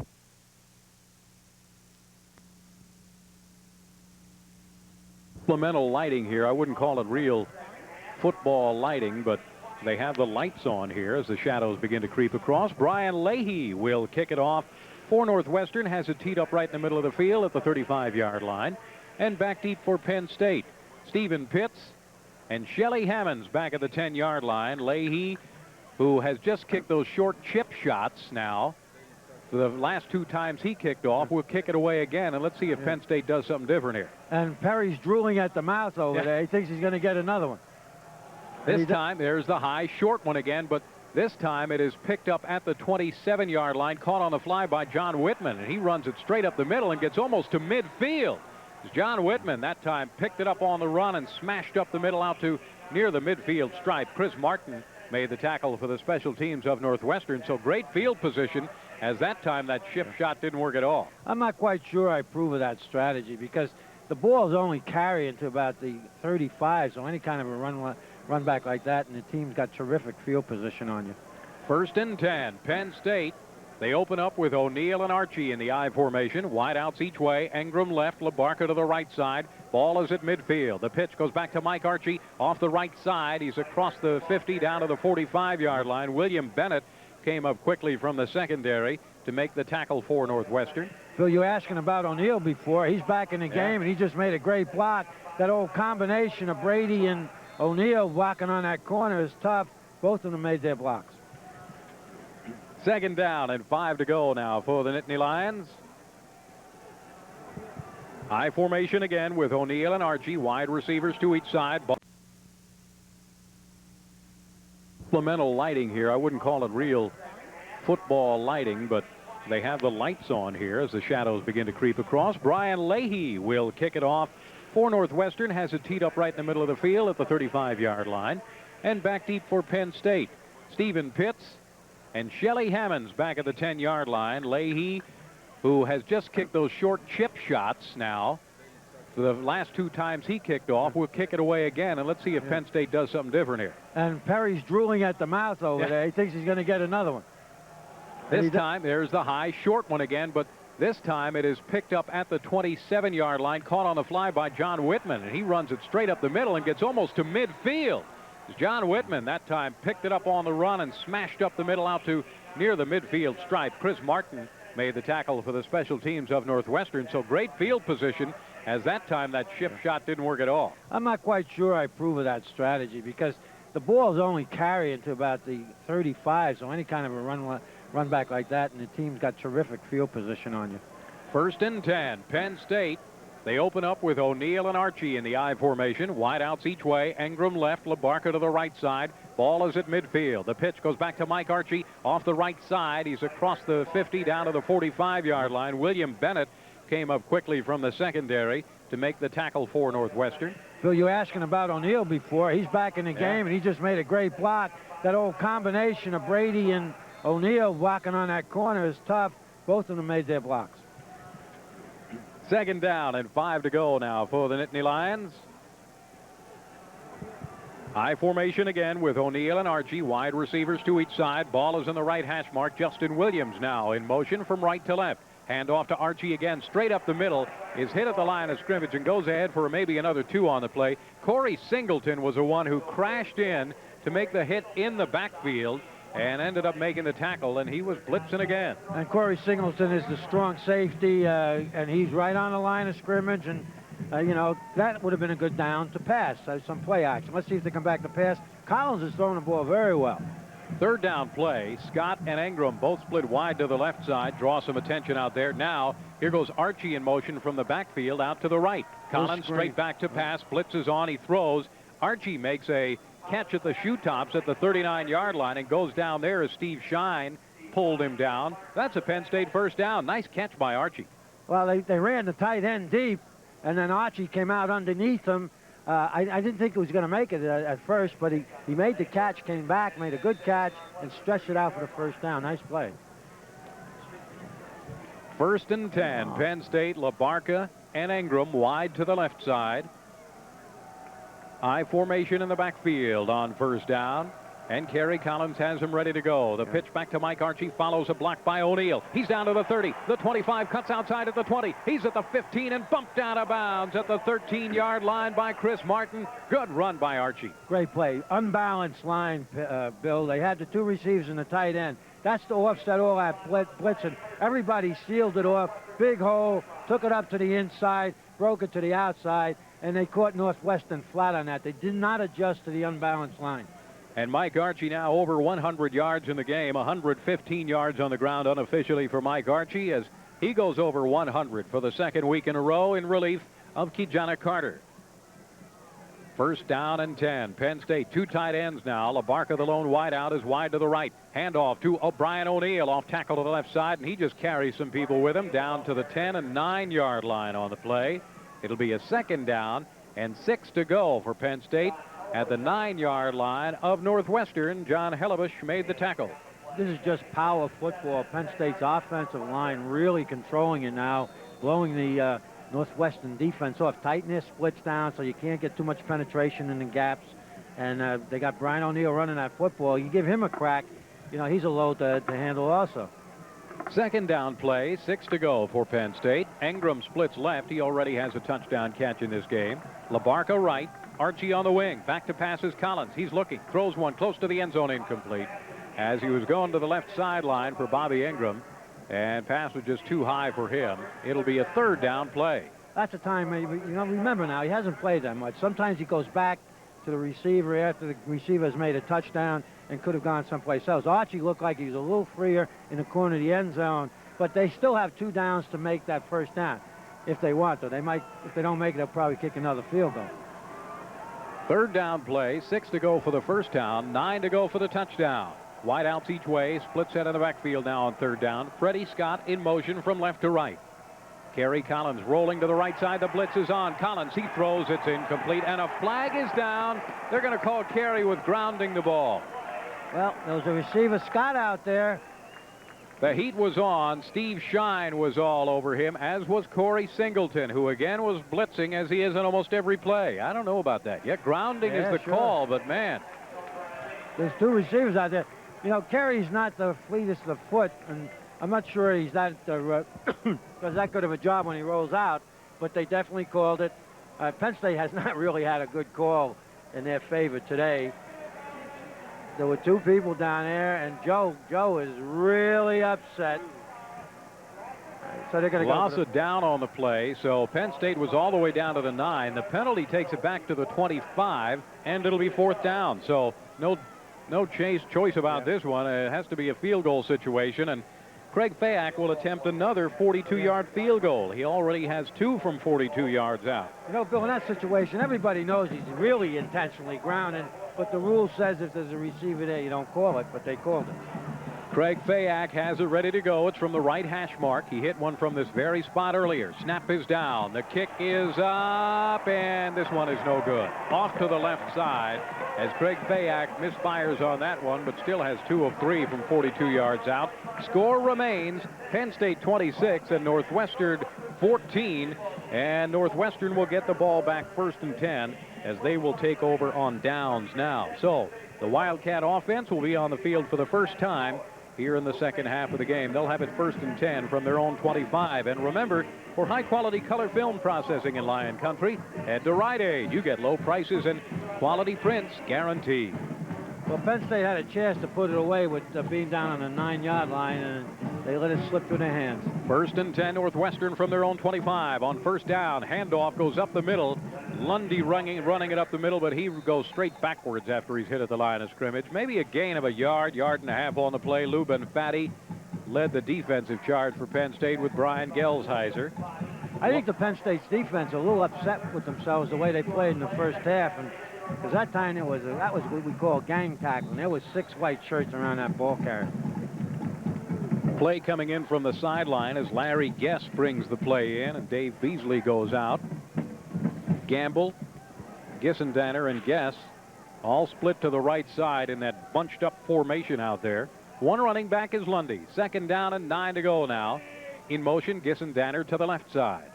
Williams is back to pass. The blitz is on. He's looking. He's under pressure. Rob Holmberg has him at the 23-yard line. Rob Holmberg coming on the blitz. Got there first. Brian Monahan also there. Did you see that time the way Holmberg rushed? He rushed from the outside, played off the blocker. He forced Williams to step up, came off the block, made the sack. That was nice. 3rd down and 11 to go now after the sack. Penn State picking up the sack of Williams. And a passing situation now. Beasley comes back into the game, and Guest goes out, bringing the play from Gary Barnett and their offensive coordinator, Greg Meyer. On 3rd down, 2 wideouts left, 1 to the right side. Lundy, the lone running back, and Gissendaner in motion to the right. 4-man rush. Williams is back to pass. He's under pressure. He's on his horse, and he goes down. Lou Benfatti and Tioka Jackson got him at the 9-yard line. Again, Bill, you see how they kept him to the inside, pinching him, and they just felt, and with Benfatti coming up the middle, mirroring him. Much better defense that time. Penn State should get the ball back in fine field position. Back-to-back sacks, and Paul Burton comes on to punt for Northwestern. He'll have to let it go from his own end zone. Bobby Ingram standing at the 50-yard line, so the Nittany Lions will be in great shape after this exchange.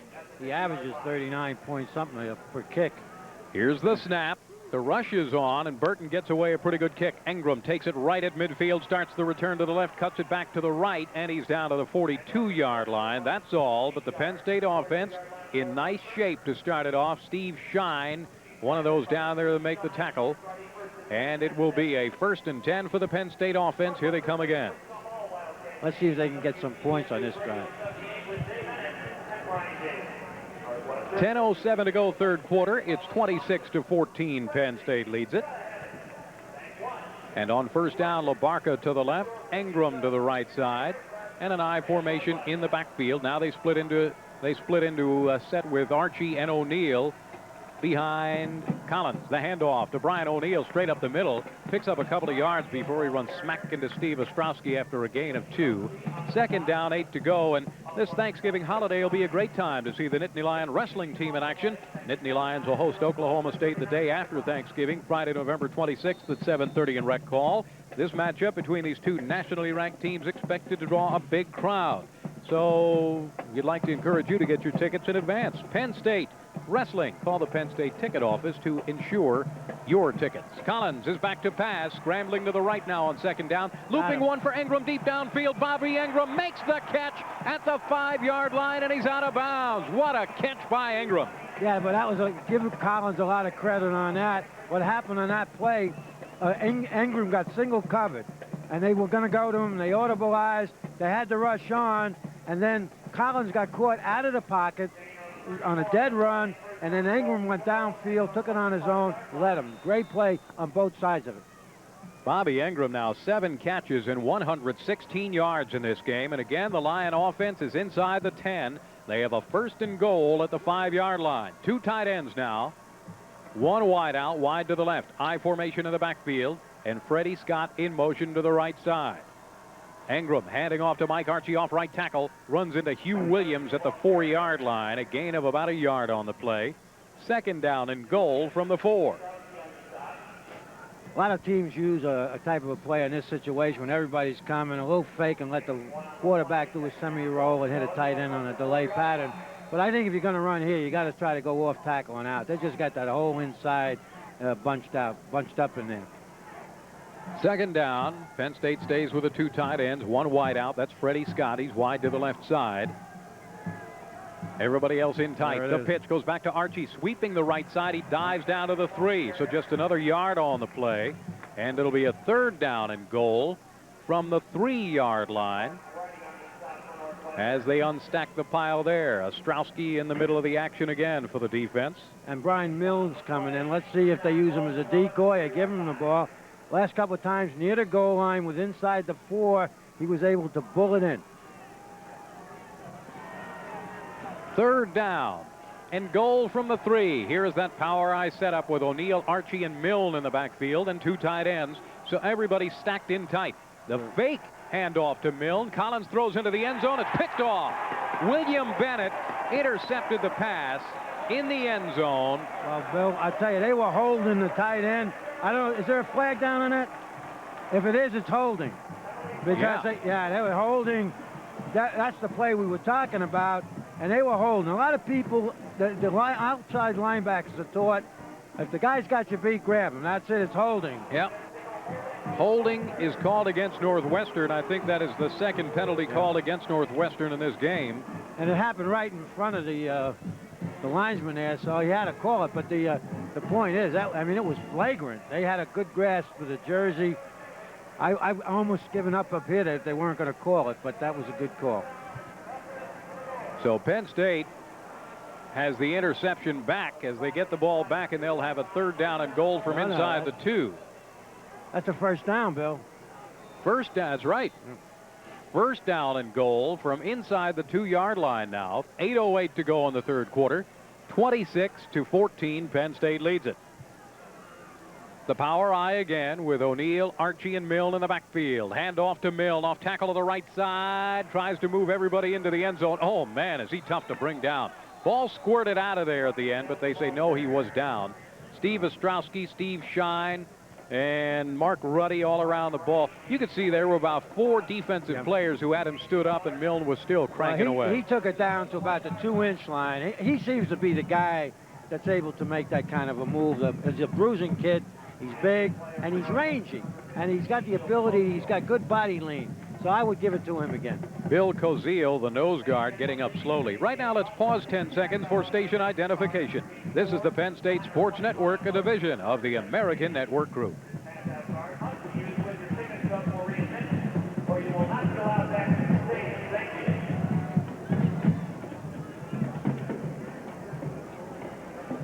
Bill Koziel, who got up slowly, is being helped off of the field, limping on that left leg. So they'll get him off. And Nick Walker, who is 5'10" and 280-some pounds, comes in there at nose guard. And it'll be a second down and goal from inside the 1-yard line. Just give it to Milne again. That's what I'd say, George. Well, yeah, he's been very productive when they've given him the football. But you know, O'Neill, you got 3 big backs in there: Whitman, O'Neill, and Milne. There's the big package with Milne on the wing. So Whitman and O'Neill are in the backfield. Hand off to Brian O'Neill. He's in. Touchdown, Penn State, off the right side. Brian O'Neill takes it in for the TD. And that time Milne blocked for O'Neill. That's Brian's, I believe, 6th touchdown of the year. Yep. Hasn't got a lot of total yardage or a high average, but 6 TDs is pretty good. So Penn State scores the first touchdown of the second half. It comes with 37-31 to go in the third quarter. And Craig Thack will be on to try to put on point number 33.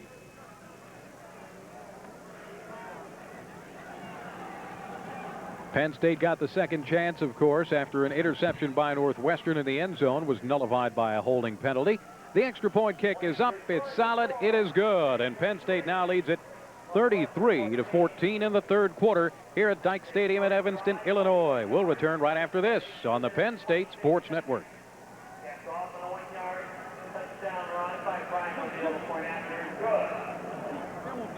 Be reminded that spectators will not be allowed down in the stadium after the start of the fourth quarter of today's game. Thank you.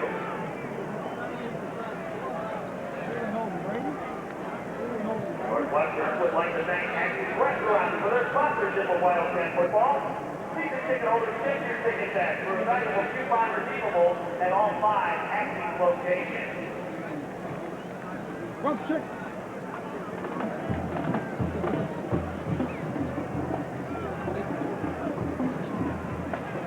Come on.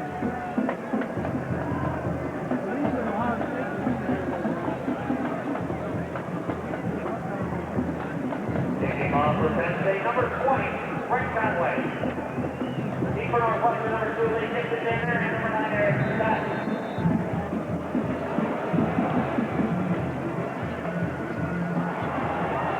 The squib kick by Brett Conway goes down to the 21-yard line. Mike McGrew picks it up but goes right down there. So they'll take it at the 21-yard line. 1st and 10. The Northwestern offense back on. We are starting to get some cloud cover now. And really, it's been a nice day for most of the day. Sunshine, but cool temperatures here at Northwestern. Sparse crowd, however, probably about 10,000 at the most at this game. Final game of the year for the Wildcats. 1st and 10 for Northwestern. 2 wideouts to the right, 1 to the left side on 1st down. From the 20-yard line, Len Williams is out and under center. And on 1st down, here is the handoff, but nowhere to go again. Lou Benfatti making the penetration that time as the tackle was made right at the line of scrimmage, and it was Bobby Jackson who was on the carry that time. Well, they're just trying to balance it a little bit by running once in a while. The last series, Penn State's defense looked very strong. They sacked Williams twice, and, you know, it was probably the best series they had in the whole game. So Bobby Jackson, the 3rd running back that Northwestern has used in this game. 3 wideouts all bunched together on the right side. That's the wide side of the field. Northwestern moving from right to left here in the 3rd quarter. And Williams is back to pass, looking to throw. Still looking. Now dumps it to the outside, but it's incomplete. Derek Bono was on the coverage on Chris Gamble, and it'll be a 3rd down and 11 to go. Yeah, it might be a hold on this, but, you know, Penn State's coverage is much tighter. I think they're playing a little bit, might have played a little man on that one. Williams now 9 of 14 passing. No, no penalty on that. No penalty on that. 3rd down play. 3rd and 12, Bill. They can stop him again. It's be almost the identical spot of the last series. This time Lundy splits wide to the left side. The 3 wideouts go wide to the right. Gamble, Gissendaner, and Beasley. No running back this time on 3rd down. Notice how they've moved the linebackers out there now. Back to pass Williams. He's under pressure. Scrambles away to the left side. Still looking. Still under pressure. Finally throws it out of bounds. See if they call that. Oh, man. He threw that ball at least 10, 15 yards from the nearest receiver just to obviously avoid the sack. No flag there. Look at Joe Paterno on the sideline yelling at that official. How come you called it before and you don't call it now? Good. You know, those things are good. It gets the coaches mad. It gets the kids mad. Yeah. They're in good field position. They should end up in good field position. Let me put it that way. Paul Burton will punt for Northwestern from his own 5. Bobby Ingram back at his own 40-yard line. Here's the snap, and the rush is on. Oh, Tyoka Jackson almost blocked the ball. May have partially deflected that one as it bounces at the 50 and takes a nice Northwestern bounce and rolls dead at the Penn State 32-yard line. I thought for sure Tyoka Jackson had a blocked punt on that one. Didn't quite get there, but Penn State's offense has it 1st and 10 at their own 33. Well, Bill, you don't work too much on your tackles blocking a punch. Like, you know, what he does, he comes too high. You got to go about a yard in front of the foot of the kicker to get the ball as it comes off his foot. Tyoka comes in very high, kicked actually under him, and then he had a void hitting him, or he would have been penalized. Did get a little piece of that one, Tyoka did, but not enough to move it backward. 1st and 10, Penn State. Backs in an eye, wide outs each way. On 1st down, Kerry Collins looking to throw again. He's firing deep down the middle. Chip LaBarca has it. He's at the 40, taken down at the 35-yard line. As he ran the deep post pattern, Chris Martin made the tackle. Hey, what a good throw, though. So Penn State said, we can throw over the middle, too, when we want to. And that was play action, 1st down, bango. If you had a little bit more speed or the ball was thrown a little farther out there, you would have had a touchdown. So Penn State right into striking territory again at the 35. Phil Collins checks into the game for the first time. He splits left. Justin Williams to the right side. Stephen Pitts into the game at tailback. Pitts takes the handoff on the counter. He's at the 35, the 30, still chugging down to the 26-yard line. Corey Singleton made the tackle in the secondary after a gain of 9. I mean, I love this. I absolutely love it. 1st down, bango, deep post. You back up the field. Now they ran a look like the counter or the draw play on that one. 2nd down and a yard to go. Stephen Pitts, 5 carries and 32 yards in this game. Mike Archie is over 100 again. 23 carries and 117 for Archie. On 2nd down, Collins hands off to Brian O'Neill. Breaks it back to the left side. Breaks a tackle and gets down to the 20-yard line on the play. Hanging onto the legs is Steve Shine to make the tackle for the Northwestern defense, but a Penn State 1st down at the 20. You know, when you let your quarterback do some things like that, you're telling him, boy, I have confidence in you. And, you know, it has an effect on a kid. And when you balance it out like that, when they know you'll go deep and you can hit them short and you got a good running game, everything helps each other. It's a synergistic, what they call it, type of effect. Sounds good to me. 1st and 10. I don't know what it means, but it sounded good. On 1st down, the pitch goes back to Stephen Pitts, weaving to the outside to the left, and finally is rolled out of bounds at the 18-yard line by William Bennett. A gain of 2 on the play. 2nd down and 8 to go. Kerry Collins looks over to the sideline, and Joe Paterno yells in the instructions. We've got exactly 5 minutes to go, 3rd quarter, with Penn State leading at 33-14, and the Lions threatening again. And if I'm Joe Paterno, I'm also yelling at Pitts. He could have taken it upfield for about 4. He got a little too nifty. They can get another 1st down. Yep. Always get the 1st down. Think 1st down. Phil Collins left. LaBarca to the right side. I formation in the backfield again on 2nd down and 8 to go. Kerry Collins straight back. He throws, completes it to Phil Collins, who is rolled out by Chris Martin, or Rodney Ray rather, at the 14-yard line. It'll be a 3rd down and 4 to go. Yeah, well, but it was a short game, but well executed. a quick stop pattern by the receiver. And somebody's pointing to me, say Brady was open again, which he probably was, but I didn't catch it that time. Third down. Collins comes out of the game, and Bobby Ingram goes in now. Ingram and LaBarca splitting wide right. That's the wide side of the field. And a split set in the backfield with O'Neal and Pitts. Stephen Pitts now in motion to the left on third down. Blitz is on. Collins is back. Loops one into the end zone. Oh, Kyle Brady dives but can't get it. Incomplete. It'll be a fourth down, and here comes Craig Fayak. Well, they did come back to Brady. You know, actually what he did, he stumbled. That was his own fault. He had him beat. You know, Kyle Brady, for whatever reason, maybe it's the type of the turf, he looks a lot quicker today. He ran a little bit of an out pattern to the corner there, and he had his man beaten, but he stumbled as the ball was thrown.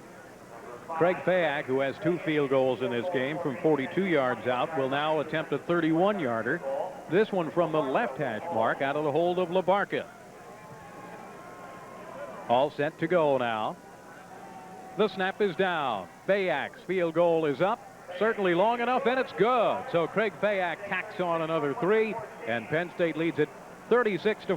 LaBarca's third field goal of the game. Will return right after this on the Penn State Sports Network.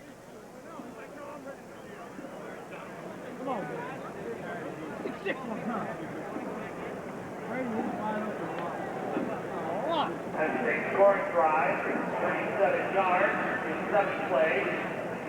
Actually 2 minutes, 15 seconds, capped off a 31-yard field goal.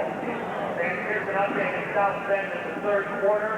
Washington College 31, Notre Dame 17.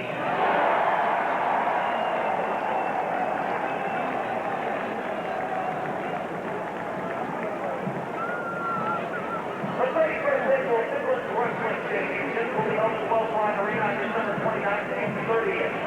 Top teams and individuals from throughout the nation will compete for prestigious Midland titles. For ticket information, call 491-7070. Come and see the best teams to compete at the 31st annual Midland Wrestling Championship.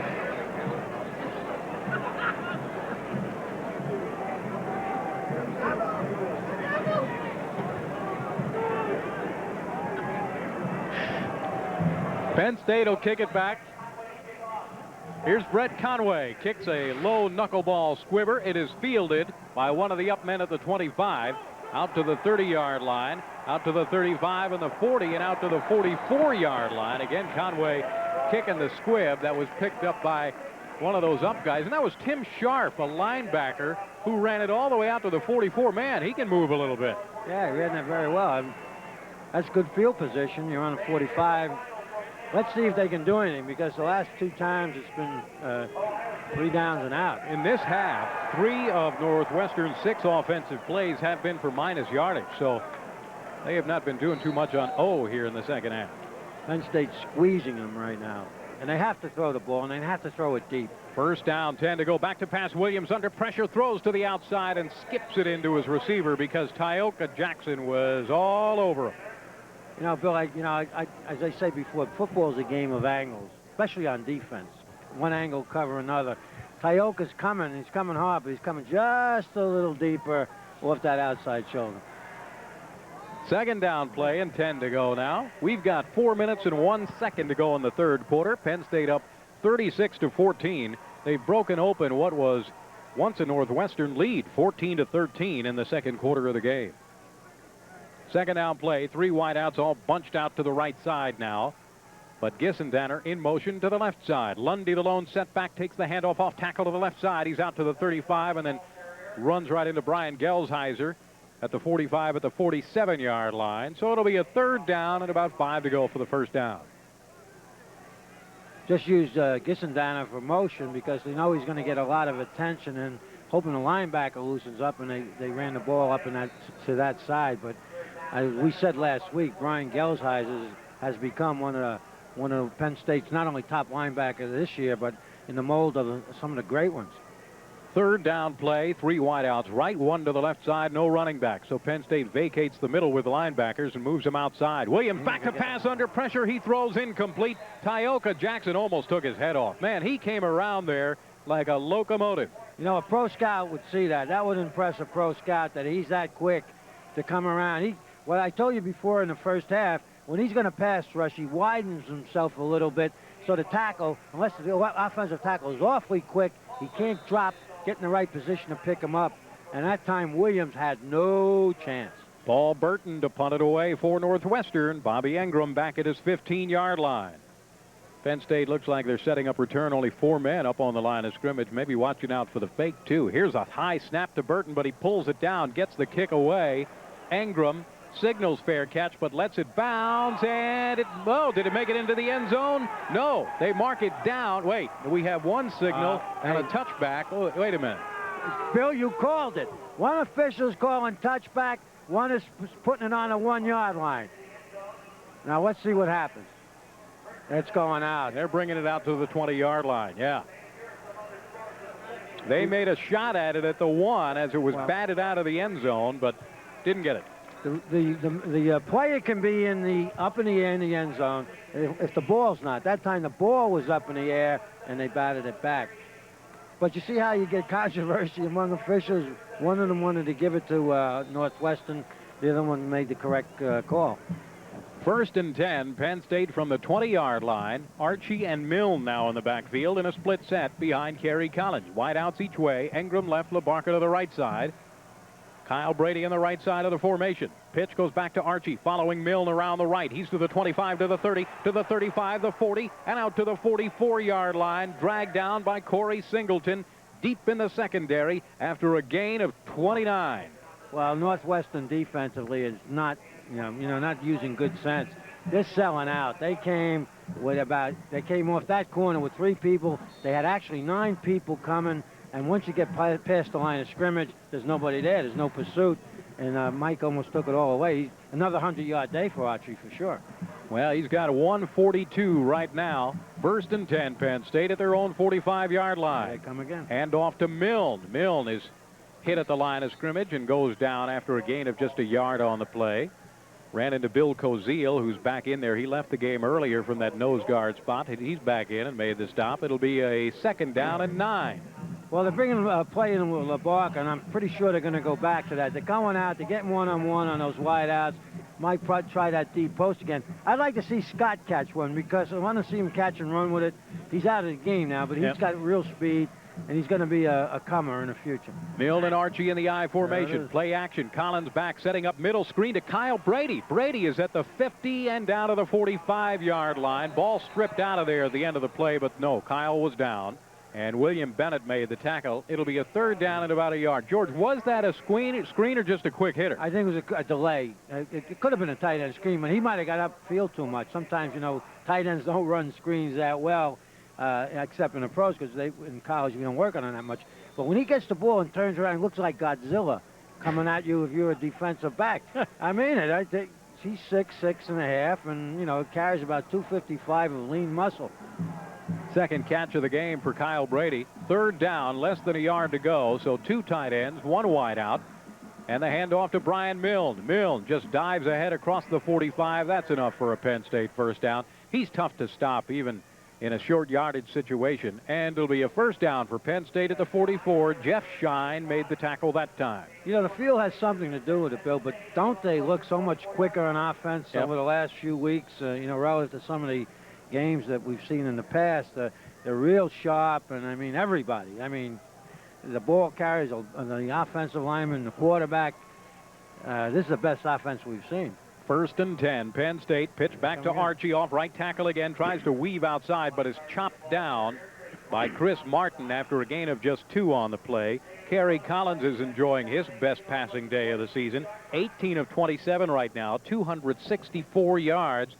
George, do you use an opportunity maybe in the 4th quarter of this game if you score another touchdown to give some work to one of your inexperienced quarterbacks? Well, not one more. If they get one more touchdown, yes, I would try it. We might see Craig Fay out there. But, it's not the time to do it because you hold it back for a big game. But if they had an option pass or with the tailback throwing, it'd be a touchdown because when they run that tailback, everybody comes up.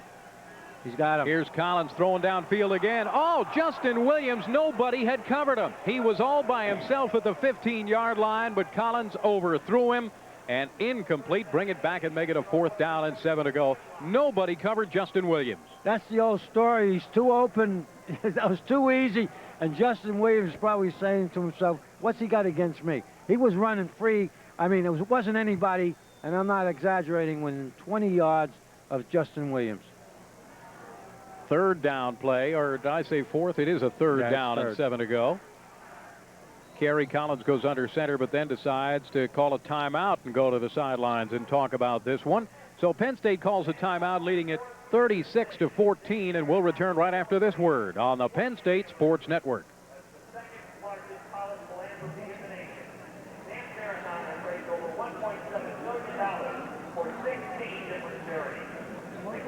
Already started preparations for the 1994 effort to raise record amounts to the Leukemia Research Foundation.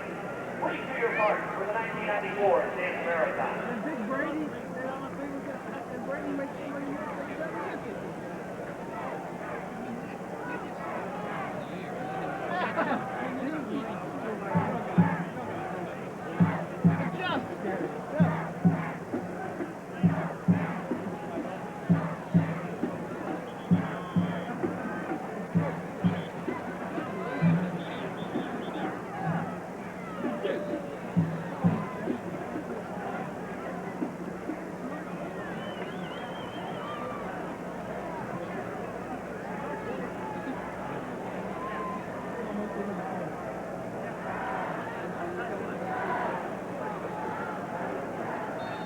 Well, after the timeout, which was called by Northwestern and not Penn State, it's a 3rd down and 7 to go. We've got 27 seconds left in the 3rd quarter. Lions with a passing situation here. Kerry Collins takes a straight drop. He's looking, fires down the middle, complete to Bobby Engram on a spinning catch at the 26-yard line, and it's a Penn State 1st down. Chris Martin makes the tackle again along with Pat Fitzgerald. 1st down, Penn State at the 26. He gets the guy wide open and he misses, and then Bobby Engram, that's the same play he scored the touchdown at the end of the 1st half. From the slot, Archie goes flatten up and he comes across the middle, throws behind him, does a 360-degree turn, picks it off. They have a great receiver in Bobby Engram. He has as good a hands. I don't want to compare him to some of the Penn State greats, but he has great hands. Anything he gets his hands on, he catches. 8 catches and 132 yards in the game for Bobby Engram, and that is only through 3 quarters. That's where we are now as time has expired in quarter number 3. We go into the final 15 with Penn State leading at 36-14. Back after this on the Penn State Sports Network.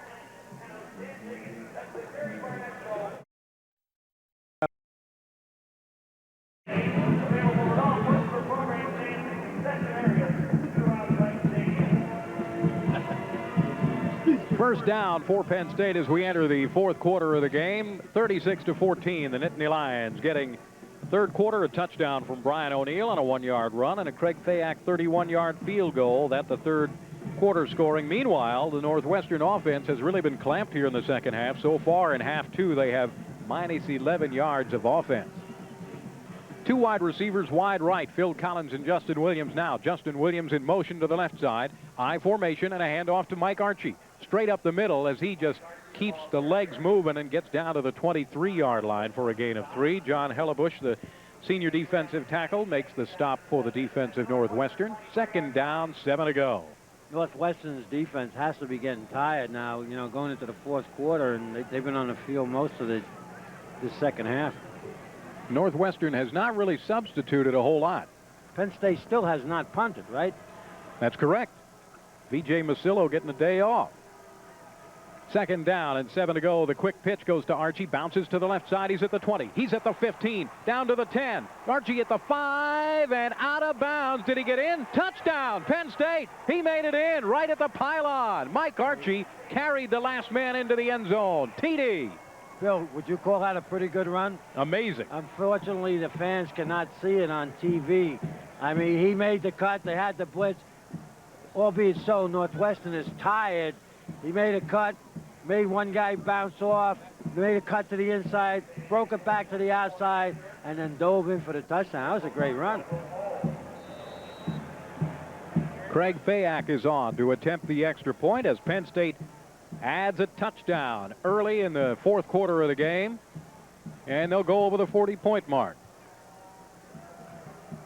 Craig Fayak to kick out of the hold of LaBarca. The snap is down. The extra point is up. It is solid. It is good. And Penn State now leads it 43-14 with 14:17 to go in the game. We'll return right after this word on the Penn State Sports Network.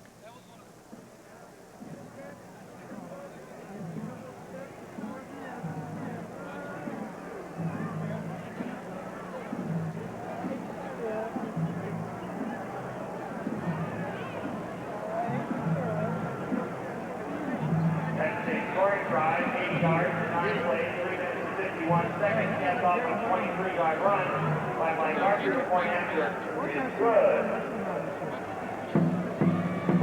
Northwestern fans, put them all Wildcat football games on WPDM News Radio 38 with Dave and Brian Davis. Northwestern and WPDM would like to thank the following sponsors. Pepsi, go ahead. Thank one. Doing whatever it takes. The Electric, the Frontier Wonderland, the Marosa Pizza, the official pizza of the Northwestern Wildcats, Pioneer Press, your local source, and by Budweiser. Reminding Wildcat fans, you know when to stay winning. Now Mike Archie scores from 23 yards out, and he now has the highest single-game rushing total of the season for Penn State. 27 carries and 170 yards for Mike Archie in the game, as Mike Archie picking up the touchdown run on his last carry. Brett Conway to kick it away. Lee Gissendaner and Eric Scott of the deep man for Northwestern, standing at the 5-yard line. Conway gets the foot into the ball. High spinning kick. Gissendaner takes it at the 3-yard line. Start the return to the right. Cuts it up the middle at the 15, and he's out to the 18-yard line. And that is all. Northwestern takes over 1st and 10 from there. Willie Smith was the first man down to break things up for the special teams of Penn State. First half passing for Northwestern, 194 yards, 0 for 4 in the second half passing, and they've lost yardage. Right now, let's pause 10 seconds for station identification. This is the Penn State Sports Network, a division of the American Network Group.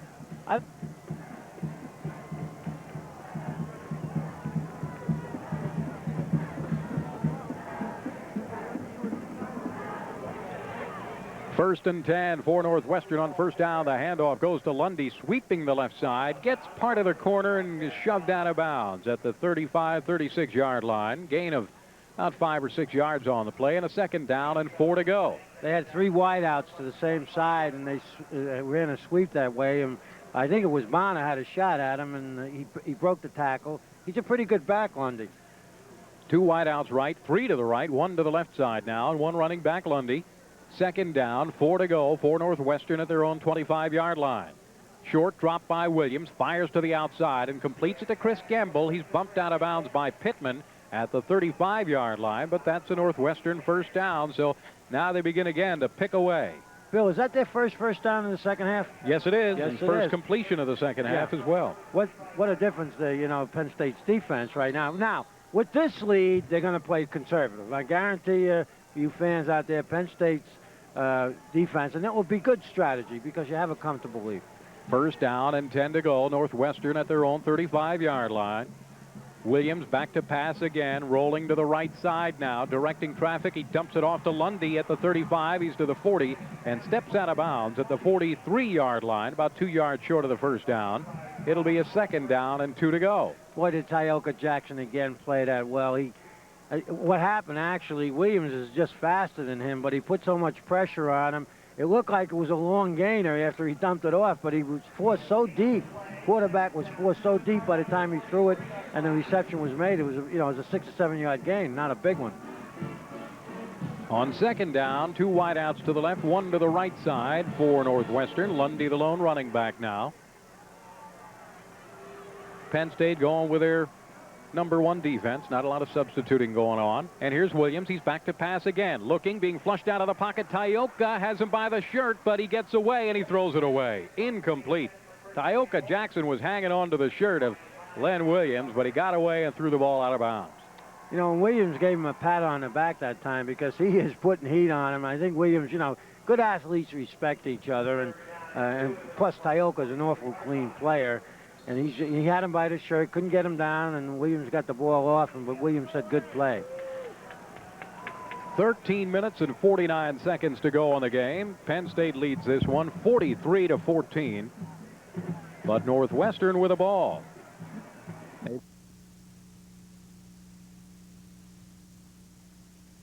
He's putting heat on him. I think Williams, you know, good athletes respect each other, and plus Tioka's an awful clean player, and he had him by the shirt, couldn't get him down, and Williams got the ball off him, but Williams said good play. 13 minutes and 49 seconds to go on the game. Penn State leads this one 43-14. But Northwestern with a ball. They've got a third down and a long 2 to go at their own 43-yard line. Now Williams all of a sudden jumps up from the line of scrimmage and calls a timeout. Well, they had those 3 wideouts, and I think they were going to try to isolate Gissendaner on one receiver. Penn State looks like they're playing man up front with a free safety in the back, but actually they're playing zone, and he got a little confused. I think he was going to run it. Third down play as Northwestern calls the timeout, their second timeout of the second half here, so they only have 1 remaining now. They'll have a third down and about 2 to go when they do return. The Pennsylvania Dairy Promotion Program would like to remind you that milk has vitamin A for smooth skin, calcium for strong bones, and protein for great muscle tone. So drink a cold glass of milk today. Milk, it does a body good. You know, Bill, one interesting aspect of this game right now, relative to Penn State's offense and how good they might be coming, Northwestern, we got some good, their defensive players back that were hurt, and they had played awfully good defense when they were intact. And right now, you know, as I said, Penn State has not punted the football in an entire football game, and I don't know when's the last time. You know, we got still almost 13 minutes to go, but that doesn't happen very often. Well, the highest point total that Northwestern surrendered this season was 53 points back to Wisconsin on October 9th. Other than that, Notre Dame scored 27 on them, and Minnesota 28. Well, Michigan I think State 31. A penalty flag. I think Tioka jumped, well, whether he touched or not. Now, Tioka can get back. The offensive lineman moves, then it's against Northwestern. We will see they're calling it against Northwestern, and Tioka's sticking his chest out like, I conned him into that. Even though he didn't really, he was going to come across, but he got back, and he made the offensive lineman move. When you get down, you can't reset. Todd Basic jumped out of his stance when Tioka started to come across there, so a 5-yard penalty goes against Northwestern. They'll have a third down and 8 to go now instead of the third down and 3. Good rushes make offensive linemen do that. 2 wideouts left, 1 to the right side on this third down passing situation. Williams is back to pass. Penn State stunting. He throws to the outside, completes it to Lee Gissendaner, who steps out of bounds at the 48-yard line. Good enough for a first down for Northwestern. And they've got it 1st and 10 at their own 48. That's what we call a double out. A deep guy goes out, and another guy comes in that little slot between the undercover. And I tell you, Williams throws that ball beautifully when he does that. Straight drop back. They picked up the stunt pretty well. Good pass protection, first down. He has really played a courageous game. Came into this game with that rib injury, wearing the flak jacket, has been beaten around a little bit in this game, but still hanging in there. 1st and 10, Northwestern at their own 48. 3 wideouts to the right side. And here's the pitch going back to Chris Gamble on the reverse. He's at the 50, the 45, the 40, down to the 35, and the 30, finally taken down to the 28-yard line. As they ran that reverse and was pretty well set up, Brian Monahan and Derek Bonham made the tackle for the Penn State defense. First down. Yeah, but that's Atkinson's fault on that. See, that play goes away. He's chasing it. You got to stay home. That's your responsibility. He reverses. He's chasing. He gets caught way inside. They released 2 linemen, peel back type of blocks, and almost went for a touchdown. Atkins got to learn to stay home. No way he's going to make that tackle. First down, 10 to go. Ball is at the 28-yard line of Penn State. 3 wideouts right, 1 to the left side, 1 running back. Here's Williams, short drop. He's looking to throw. Fires to the sideline. Whoa, boy. Brian Monahan was in great position there. If that ball was thrown where it should have been, it would have been picked off. Chris Gamble, the intended receiver. And that's why he threw it out of bounds. But as you said, Monahan was in perfect spot, right in front of the receiver, going to the sideline with Pittman behind him. So they had him sandwiched. Williams is now 12 of 22 passing in this game.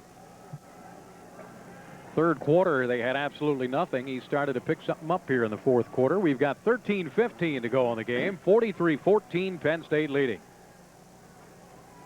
Two wideouts to the right side, one to the left, but now Gissendaner goes in motion to the left. Back to pass Williams, under pressure, steps up in the pocket, fires one deep downfield for Gissendaner. He dives, but can't make the catch deep in the end zone. Incomplete. Will bring it back and make it a third down. Well, Bill, he overthrew the ball, the receiver, by 2 yards, but Holmberg came on a delayed rush, and he put a couple of moves on his blocker, and Williams saw him coming, had to step up. He didn't have all the time he wanted to have to pick out his receiver, and he overshot him. That's what the rush can do to you. Third down and 10 from the Penn State 28-yard line. You know, too bad Holmberg's not back for another year as a linebacker, because I think he would be a real good one. On third down, they line up with a 4 wideouts and no running back now. And here's the quarterback draw. Williams taking it straight up the middle. He's down to the 20 and down to the 18-yard line. Let's see where they spot this ball. I think they're going to give him a generous spot. Yeah, I think so, Bill. As you said, courageous call. He's hurt, and they ran the quarterback draw. That's one play you can run when you have no backs in the backfield. And we've seen it run against Penn State before. Minnesota did it pretty well. And somebody on the defensive line's got to be ready for it. But I don't think they thought Williams would run because of his health. Well, he got enough for the first down. It's a 1st and 10 at the Penn State 18-yard line. Passing the ball, Williams in the second half of the game, just 3 of 10 for 30 yards. 2 wideouts right, 1 to the left, 1 running back. And on 1st and 10, here is the handoff. This is Lundy off the right side, gets to the 16, and that's all. Brian Monahan again right at the point of attack. And it'll be a 2nd down and 8 to go. Bill, Monahan and Gelsheiser, they started, Gelsheiser especially, playing linebacker just the way you picture it, staying flat. He come straight across the line of scrimmage. The cornerback turned it in. They had a tight slot. They ran it to the outside, and Gelsheiser was there. And then the backside linebacker, Monahan's there to help him out. Beautifully done. 2nd down, 8 to go.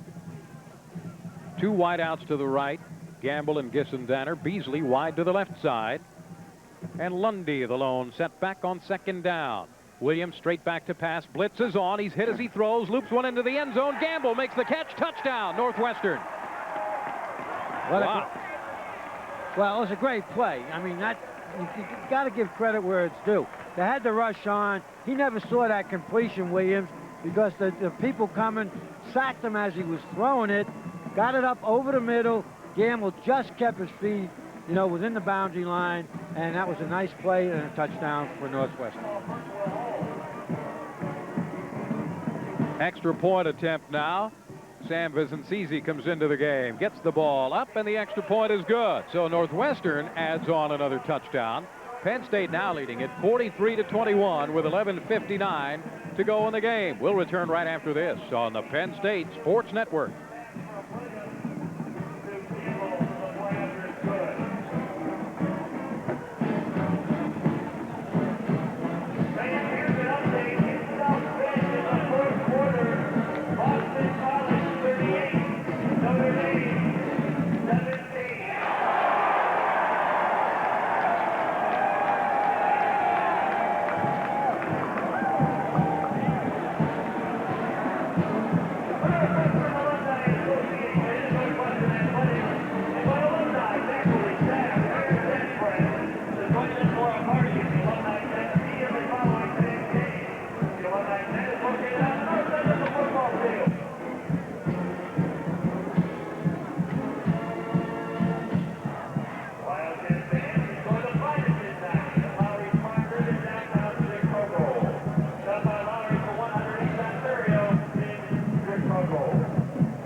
Sam Vincenzisi will kick off this time for Northwestern. He kicks a high spinning pop-up, and Penn State lets it bounce. Shelly Hammonds finally fields it and steps out of bounds at the 15-yard or the 25-yard line. That's a free ball. That's right. I think that Shelly, after it bounced, he thought for a second, I'll just leave it bounce, but he had to grab it. No, one of those dumb up linemen there was pointing to him, you know, go, you get it, let it bounce. That's a free ball. And Shelly just hesitated, then he come up and grabbed it. First down and 10 for the Penn State offense from their own 25-yard line. Let's check the offense of Penn State for you. Bucky Greeley is at center. Malinowski and Hardings are the guards. Or Malinowski and Conlin at the guards now. Harvey and Andre Johnson are the tackles. LaBarca and Ingram, the wideouts, split to each side. In the backfield, it's Brian O'Neill and Stephen Pitts. First down, 10 to go. The pitch back to Stephen Pitts, weaving his way out to the left side, trying to get to the corner. He gets to the 30-yard line and is dragged out of bounds by William Bennett. And it'll be second down and 4 to go after the gain of 6 by Stephen Pitts. Boy, do they run that play well to that tight end side. Kyle Blake, the tight end, always will make the key block on the contained man to get a little leadway there. And then the rest of those linemen, they reach, they scoop. We'll get all different types of terminology. They can all run those offensive linemen. The fullback leads, they make the nice cut. The backside guard usually pulls, leads up. They run it almost perfectly sometimes. Second down and 5 to go. Wideouts each way again. John Whitman in the game at fullback. He's in front of Stephen Pitts. And on second down, the pitch back to Pitts again, going right. Follows the block by Whitman and gets across the 35. We'll see where they mark this one. It's going to be close to the Penn State first down at the 35-yard line. I'm pretty sure I got it. Bill, I'd like to make a comment just to show the effect when you can throw the ball as well as Penn State's throwing it today. They're having a big day throwing. And early on in the game, they had 2 guys lining up on Kyle Brady, inside, outside, because Penn State runs the ball so much to that side. Now they had to drop one of the linebackers off, and he's getting one-on-one again, and he's going back to just, doing a great job of blocking. The extra man is not there or near the line of scrimmage, and they're running that play again. Third down and a couple inches to go for the first down, and they bring in Brian Milne in the backfield. 2 tight ends. Justin Williams, the lone wide receiver. He's wide to the left side. Hand off to Milne off the right side. He's to the 35, runs over a defensive back and gets out to the 41-yard line. And that's a Penn State first down, first and 10, as Anthony Perkett made the tackle. Well, first of all, I thought they got a bad mark, and then they come in with this big horse Milne. As he gets better, looks better and better and better. As I say, he's 6'4½". He's 250-something pounds. He's running the fullback. Wanted to go inside, nothing there, and he took it around the corner like a halfback. Milne has had 6 carries in this game for 11 yards, most of those inside the 3-yard line in the short yardage. First down and 10. Justin Williams goes in motion to the left side. The pitch back to Pitts again. Stops at the line of scrimmage. Now goes again. He's out across the 25 or 45 and out to the 47-yard line. Steve Ostrowski makes the tackle, but Stephen Pitts just turned it off and on and got a couple extra yards. I think Penn State's okay at running back. I mean, if they were next year defensively, can pick up a couple of people. But to get back on Milne coming in for a fullback was averaging 6.2 yards per carry. And so, he's got pretty good feet and pretty good speed, and he's so big. I'd be tempted to make him a linebacker. I don't know, but let's see what Joe Paterno does next year. Just about 10 minutes to go in this game. Penn State up 43-21. They have a second down and 3 to go at their own 48. Hand off to John Whitman up the middle. Hits the hole in a hurry, and it gets across the 50 and down to the 48-yard line of Northwestern. It was Jeff Shine making the tackle for the defense, but that's a Penn State first down at the 47 of Northwestern. This is almost an offensive clinic that Penn State's offense is putting on today. Great game plan. I mean, they're really well prepared. They're moving it in. They're taking what's given to them. They're throwing short. They're throwing long. They put the whole, looks like they put everything together today. On first down, they'll try to get deeper into Northwestern territory. Phil Collins splits wide right. Justin Williams to the left side. Whitman and Pitts in the eye again. Hand off on the counter to Stephen Pitts. Finds a crack off the right side and gets down to the 45-yard line for a gain of 3 on the play. Steve Ostrowski, the inside linebacker, drifting over again to make the tackle. Second down and 7. You see the difference in styles, though, right there between Pitts and an Archie. Archie's a slasher. Pitts has got that stutter step, quick feet. One of the linemen, the offensive guard, made a good block. Somebody else slipped off. He stopped, started, found a crack, ends up making a nice game. Mike Archie in this game, 207 total yards, 170 rushing, 37 receiving. So not a bad total offense figure for Mike Archie in this one. And Penn State's taking a lot of time off the clock running this ball this much. Here comes the blitz again. And here goes the handoff up the middle across the 45 and down to the 43-yard line. Stephen Pitts again knifing ahead for another couple of yards, and it'll be a third down and about 4 to go for the first down.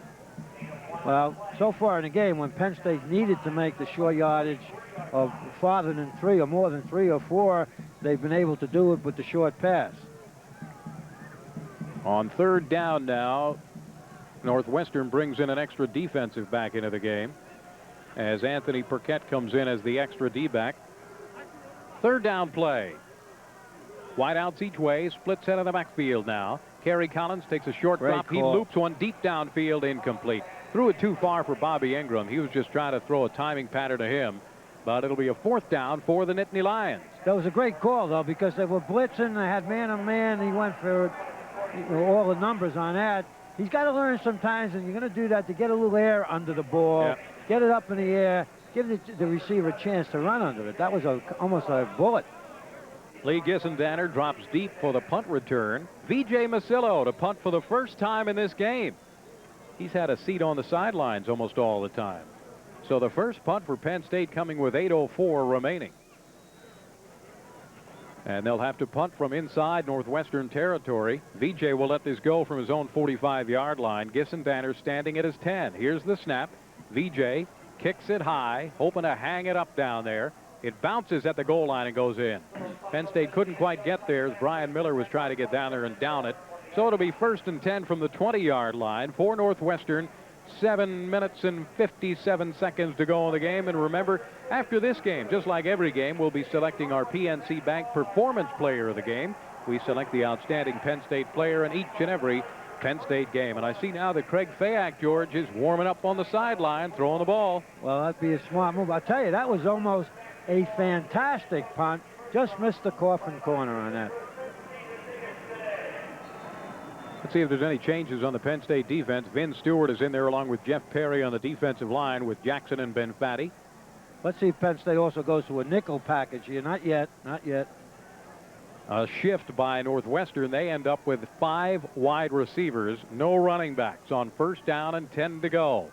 Williams takes the snap. He drops straight back to pass. He's under pressure. Vin Stewart after him, flushes him out of the pocket. He's running to the right side. Now fires down the sideline, just threw it out of bounds.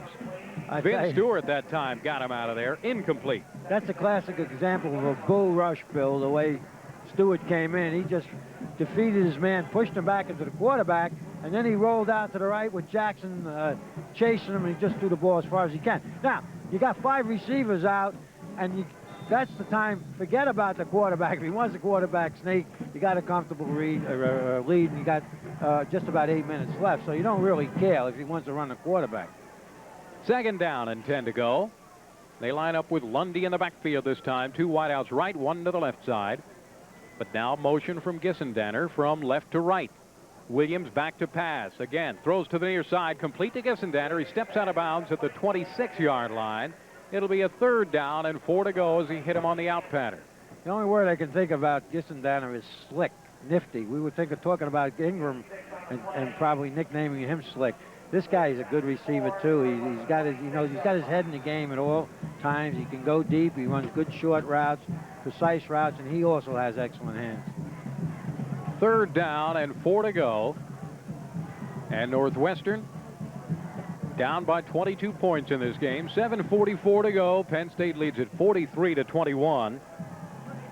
Sooner or later, they have to try to go deep. To try to get one deep one quick one. Williams is back under pressure again. Gets away from the rush. And he's still trying to get away, but he's hit, and he goes down at the 29. Shy of the first down. Jeff Perry was the first guy to get to him that time. He got away, and then finally, it was Brian Monahan who made the tackle. That was a 4-man type of a rush where they changed lanes a little bit, so the offensive lineman doesn't know that this guy is always coming to my outside or inside. And it was effective. Now, will they go for it here? Looks like they are. 4th down and about a yard to go for the first down, and Northwestern will go for it at their own 29-yard line. They just might go for a bomb. What they got to lose? They got Hammonds man-to-man. Well, he's playing zone actually now. 2 tight ends and a quarterback sneak by Williams. He's got the first down as he just dives across the 30-yard line. So 1st down for Northwestern, just outside their own 30-yard line. Clock at 6:55, and will start to run again as soon as the chains are set by the officials. You know, Bill, we talk oftentimes about getting too conservative too early. Now it's easy to get conservative. Now you got 7 minutes to go, and you have a 22-point lead. Yeah. So now's a time you never want to give up a big play at this particular time. And sometimes you did that a little too early in the game, and they get a couple of big plays on it. Then you're in a death battle. Here's the shotgun formation on first down. Williams is back. He's under pressure again. Now scrambling up the middle of the field. He's at the 35 and slides down at the 38-yard line with Brian Gelsheiser in hot pursuit. And he picked up about 7 yards on that one. It'll be a 2nd down and 3 to go. He's a real good athlete. There might be something wrong with his ribs, but there's nothing wrong with his legs. I'll tell you, he can run, and he made a couple of moves, and that was a strong rush. He got out of the first grasp. I think it was Gelsheiser. He made him miss. 2nd down play, shotgun again. Williams back to pass. He's looking, has time this time. He fires, and it is complete and dropped. Chris Gamble made the catch, and they're going to call it a catch at the 42 of Penn State. Caught the ball, he dropped it, fell on top of it. Now, apparently, they're calling it a catch and a fumble and a recovery by Gamble. That's what they're calling it, but I mean... Oh, man. 1st down, Northwestern. You know, I tell you, you're supposed to have possession.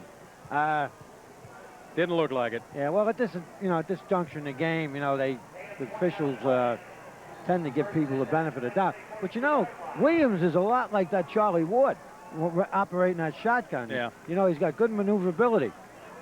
Shotgun again, takes the snap from center. He's under pressure. Tioka Jackson gets to him and makes the sack at the 49 of Northwestern. They ran a stunt. Tioka coming right up the middle. You see him come up the middle that time, showed great quickness.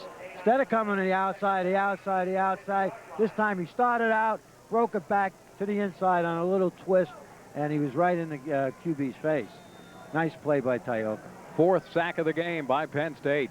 2nd down and 19. Here's the shotgun and the rush again. Flag down as Williams is scrambling around. Jeff Perry's after him. He throws and completes it to midfield. But wait about the flag. That's got to be a hold. It's got to be holding. Again, I think on Tioka. Penn State had 4 people in there. They had Holmberg on that delayed blitz again, making Williams to make his move. And they had everybody all over. If that wasn't holding, then you're not going to see it called. And this will be a big penalty because the penalty was committed at about the 40-yard line, and they'll mark it off from there. So the penalty will go against Northwestern. It is holding against Northwestern, and they'll mark it off and take it back to the 31-yard line. Wow. You think those 2 penalties were a makeup for the completion? And, sometimes officials don't like to see such things happen, and, they adjust accordingly. And I don't mean that, really. I'm just trying to say that, on any play you can call a penalty practically. It's a question of how stringent you want to be. Second down and 39 from their own 31-yard line. Shotgun formation, 3 wide receivers. Low snap. Williams picks it up. He's looking. He's under pressure again. Fumble. The ball's batted out of there, but recovered by Northwestern at the 26-yard line. That time, the pressure came from Lou Benfatti and Vin Stewart. They got to him, knocked the ball out of there, and again, Williams is slow in getting up, but he does get to his feet. Bill, again, things you like to make point out as examples. That particular series, as far as a rush is concerned, 4 different linemen, all at different times, was the guy to put the pressure on him. Boy, they're in the 4th quarter now. Boston College and Notre Dame. It is now 38-32. Boston College leads. Oh, boy. 3rd down play, and one of the players for Northwestern got off the field. Wisconsin leads Illinois 21-3. How about that one? Len Williams goes to the sideline. Boy, did he put in a valiant effort today. He goes to the sideline, and into the game now is Steve Schnurr, who's a sophomore from St. Louis. Third down play. He's in the shotgun. He's back to pass. A three-man rush. He has loads of time. He puts up a high wobbling pass that is intercepted. It is picked off, and Penn State returning the ball. Lee Rubin made the interception. He's got it back at the 40-yard line now. Well, that's tough to be a quarterback just getting in the game, substitute, and try to go deep like that. Penn State had 4 deep across, expecting a bomb because of the nature of the game, the score, and the time element.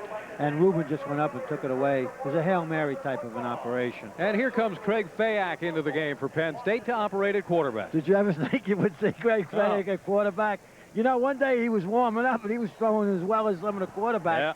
Yeah. As we mentioned once before, he had passed for 2,000 yards as a high school quarterback. First and 10, Penn State. Craig Fayak in at quarterback. Kerry Collins with a great day. We'll get his final numbers for you in just a minute. Fayak hands it off to Jason Collins off right tackle. Collins hit the line of scrimmage and maybe got about a half a yard out of it for you. Let's check the rest of the offensive line and such for Penn State and check what kind of substitutions we have. Barry Tealsh is into the game at center. Bill Anderson is in the game at one of the offensive line spots.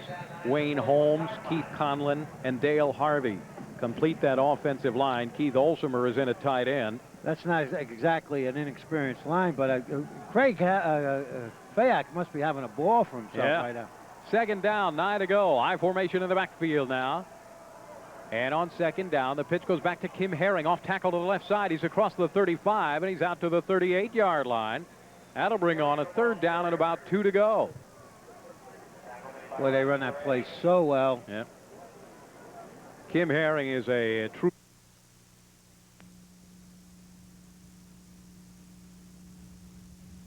Collins cuts it back up, and do you think he got it, George? Yes, I don't know. If they gave him the right mark, he did on forward motion. I think he's a little short. He was hit at about midfield. No, they moved it back, though. Yeah. Mark it at the 49, so Penn State does not get it. Craig Fayak doesn't get a chance to throw, and they'll have to punt it back. Well, you got to give Masillo some work, too. He's had it too easy today. Second punt of the game for V.J. Masillo. Both of his punts coming here in the fourth quarter. V.J. will let it go from his own 35. Lee Gissendaner is back at his 10-yard line. Now we have some whistles going here. Let's see what this is all about.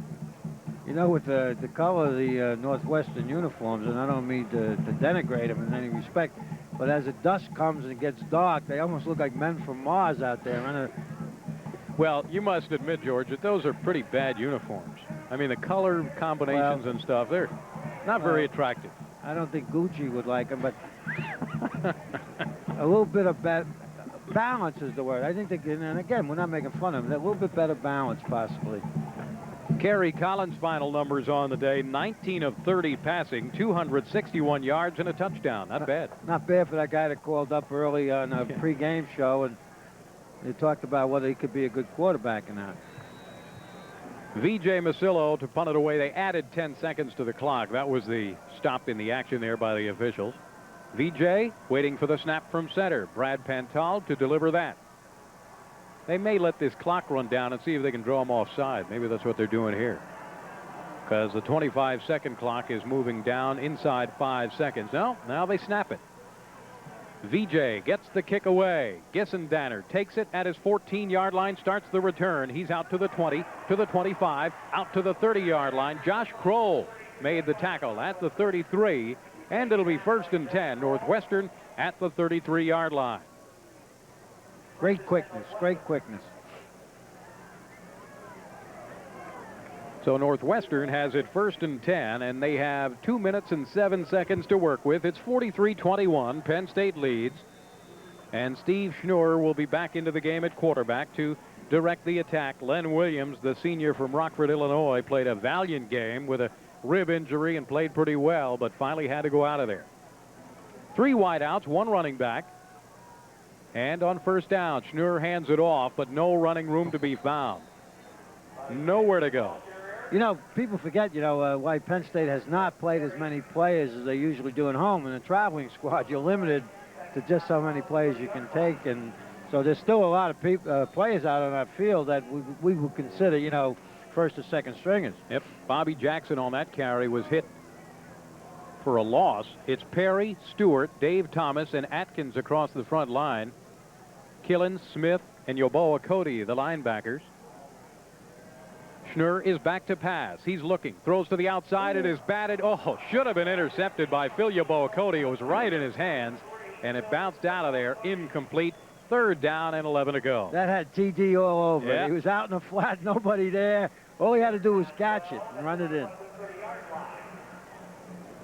So 3rd down. We've got 1:27 to go in the game, and the people that are left here are starting to... You know what I like best about this game so far? Obviously, Penn State's going to win it. Is that they came back in the second half and dominated in the third quarter. They shut off the passing game, which they, you know, a little porous on in the first half, and continue the offensive onslaught. 3rd down play. Here's the draw to Jackson. Jackson is out to the 34-yard line, and that's all. And Northwestern will have a 4th down now, and about 7 to go for the 1st down. They may just decide to go for it here. We've only got 1:13 to go in the game, and clock continues to run. They're going to punt it. They're going to punt it away. Coach is being a realist, and I like to see that. Len Williams in this game finished up 15 of 26 passing, 265 yards, 1 touchdown, 1 interception. But remember, 194 of those yards came in the first half of the game. Here's the snap to Paul Burton, set to punt it away. Gets off the kick. Penn State with nobody back deep. They'll just let it bounce and roll.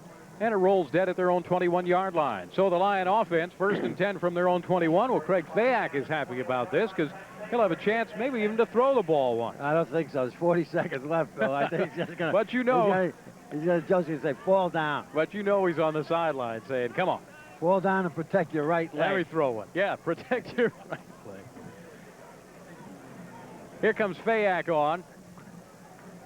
40 seconds remaining in the game. Kim Herring is in the backfield, along with John Whitman. 2 tight ends, 1 wide receiver, and on 1st and 10. Here's Fayak. Takes the snap from center, pitches it back to Kim Herring. Herring off right tackle. He's out across the 25 to the 26-yard line. And depending on how quickly we reset the ball here, that may be the final play of the game. Yeah, it could be. Penn State could let the 25-second clock run out without another one here. They will huddle up, and we'll start the clock again. But that is going to be the final play of the game, as Penn State will just huddle up and let things expire here. But Penn State venturing to Northwestern for the first time, and they're pulling out a 43-21 victory, an impressive offensive display for the Nittany Lions, and an impressive second-half defensive display for the Penn State Nittany Lions. So we have 1 more left in this season. It's on the road again next week, but Penn State improves their record to 8-2 with a 43-21 victory over Northwestern as time expires here at Dyke Stadium. And the lights are on, and everybody's getting off of the field now. The sparse crowd that saw this game today, but Penn State, I think, has to gain something out of this one, George. Well, they keep the momentum going, and the one thing that Joe always said, you either get better or you get worse. Each Saturday, they're getting better. I mean, that was offensively, I thought it was the best performance. They mixed everything up. They had the long pass, the short blend with the short pass.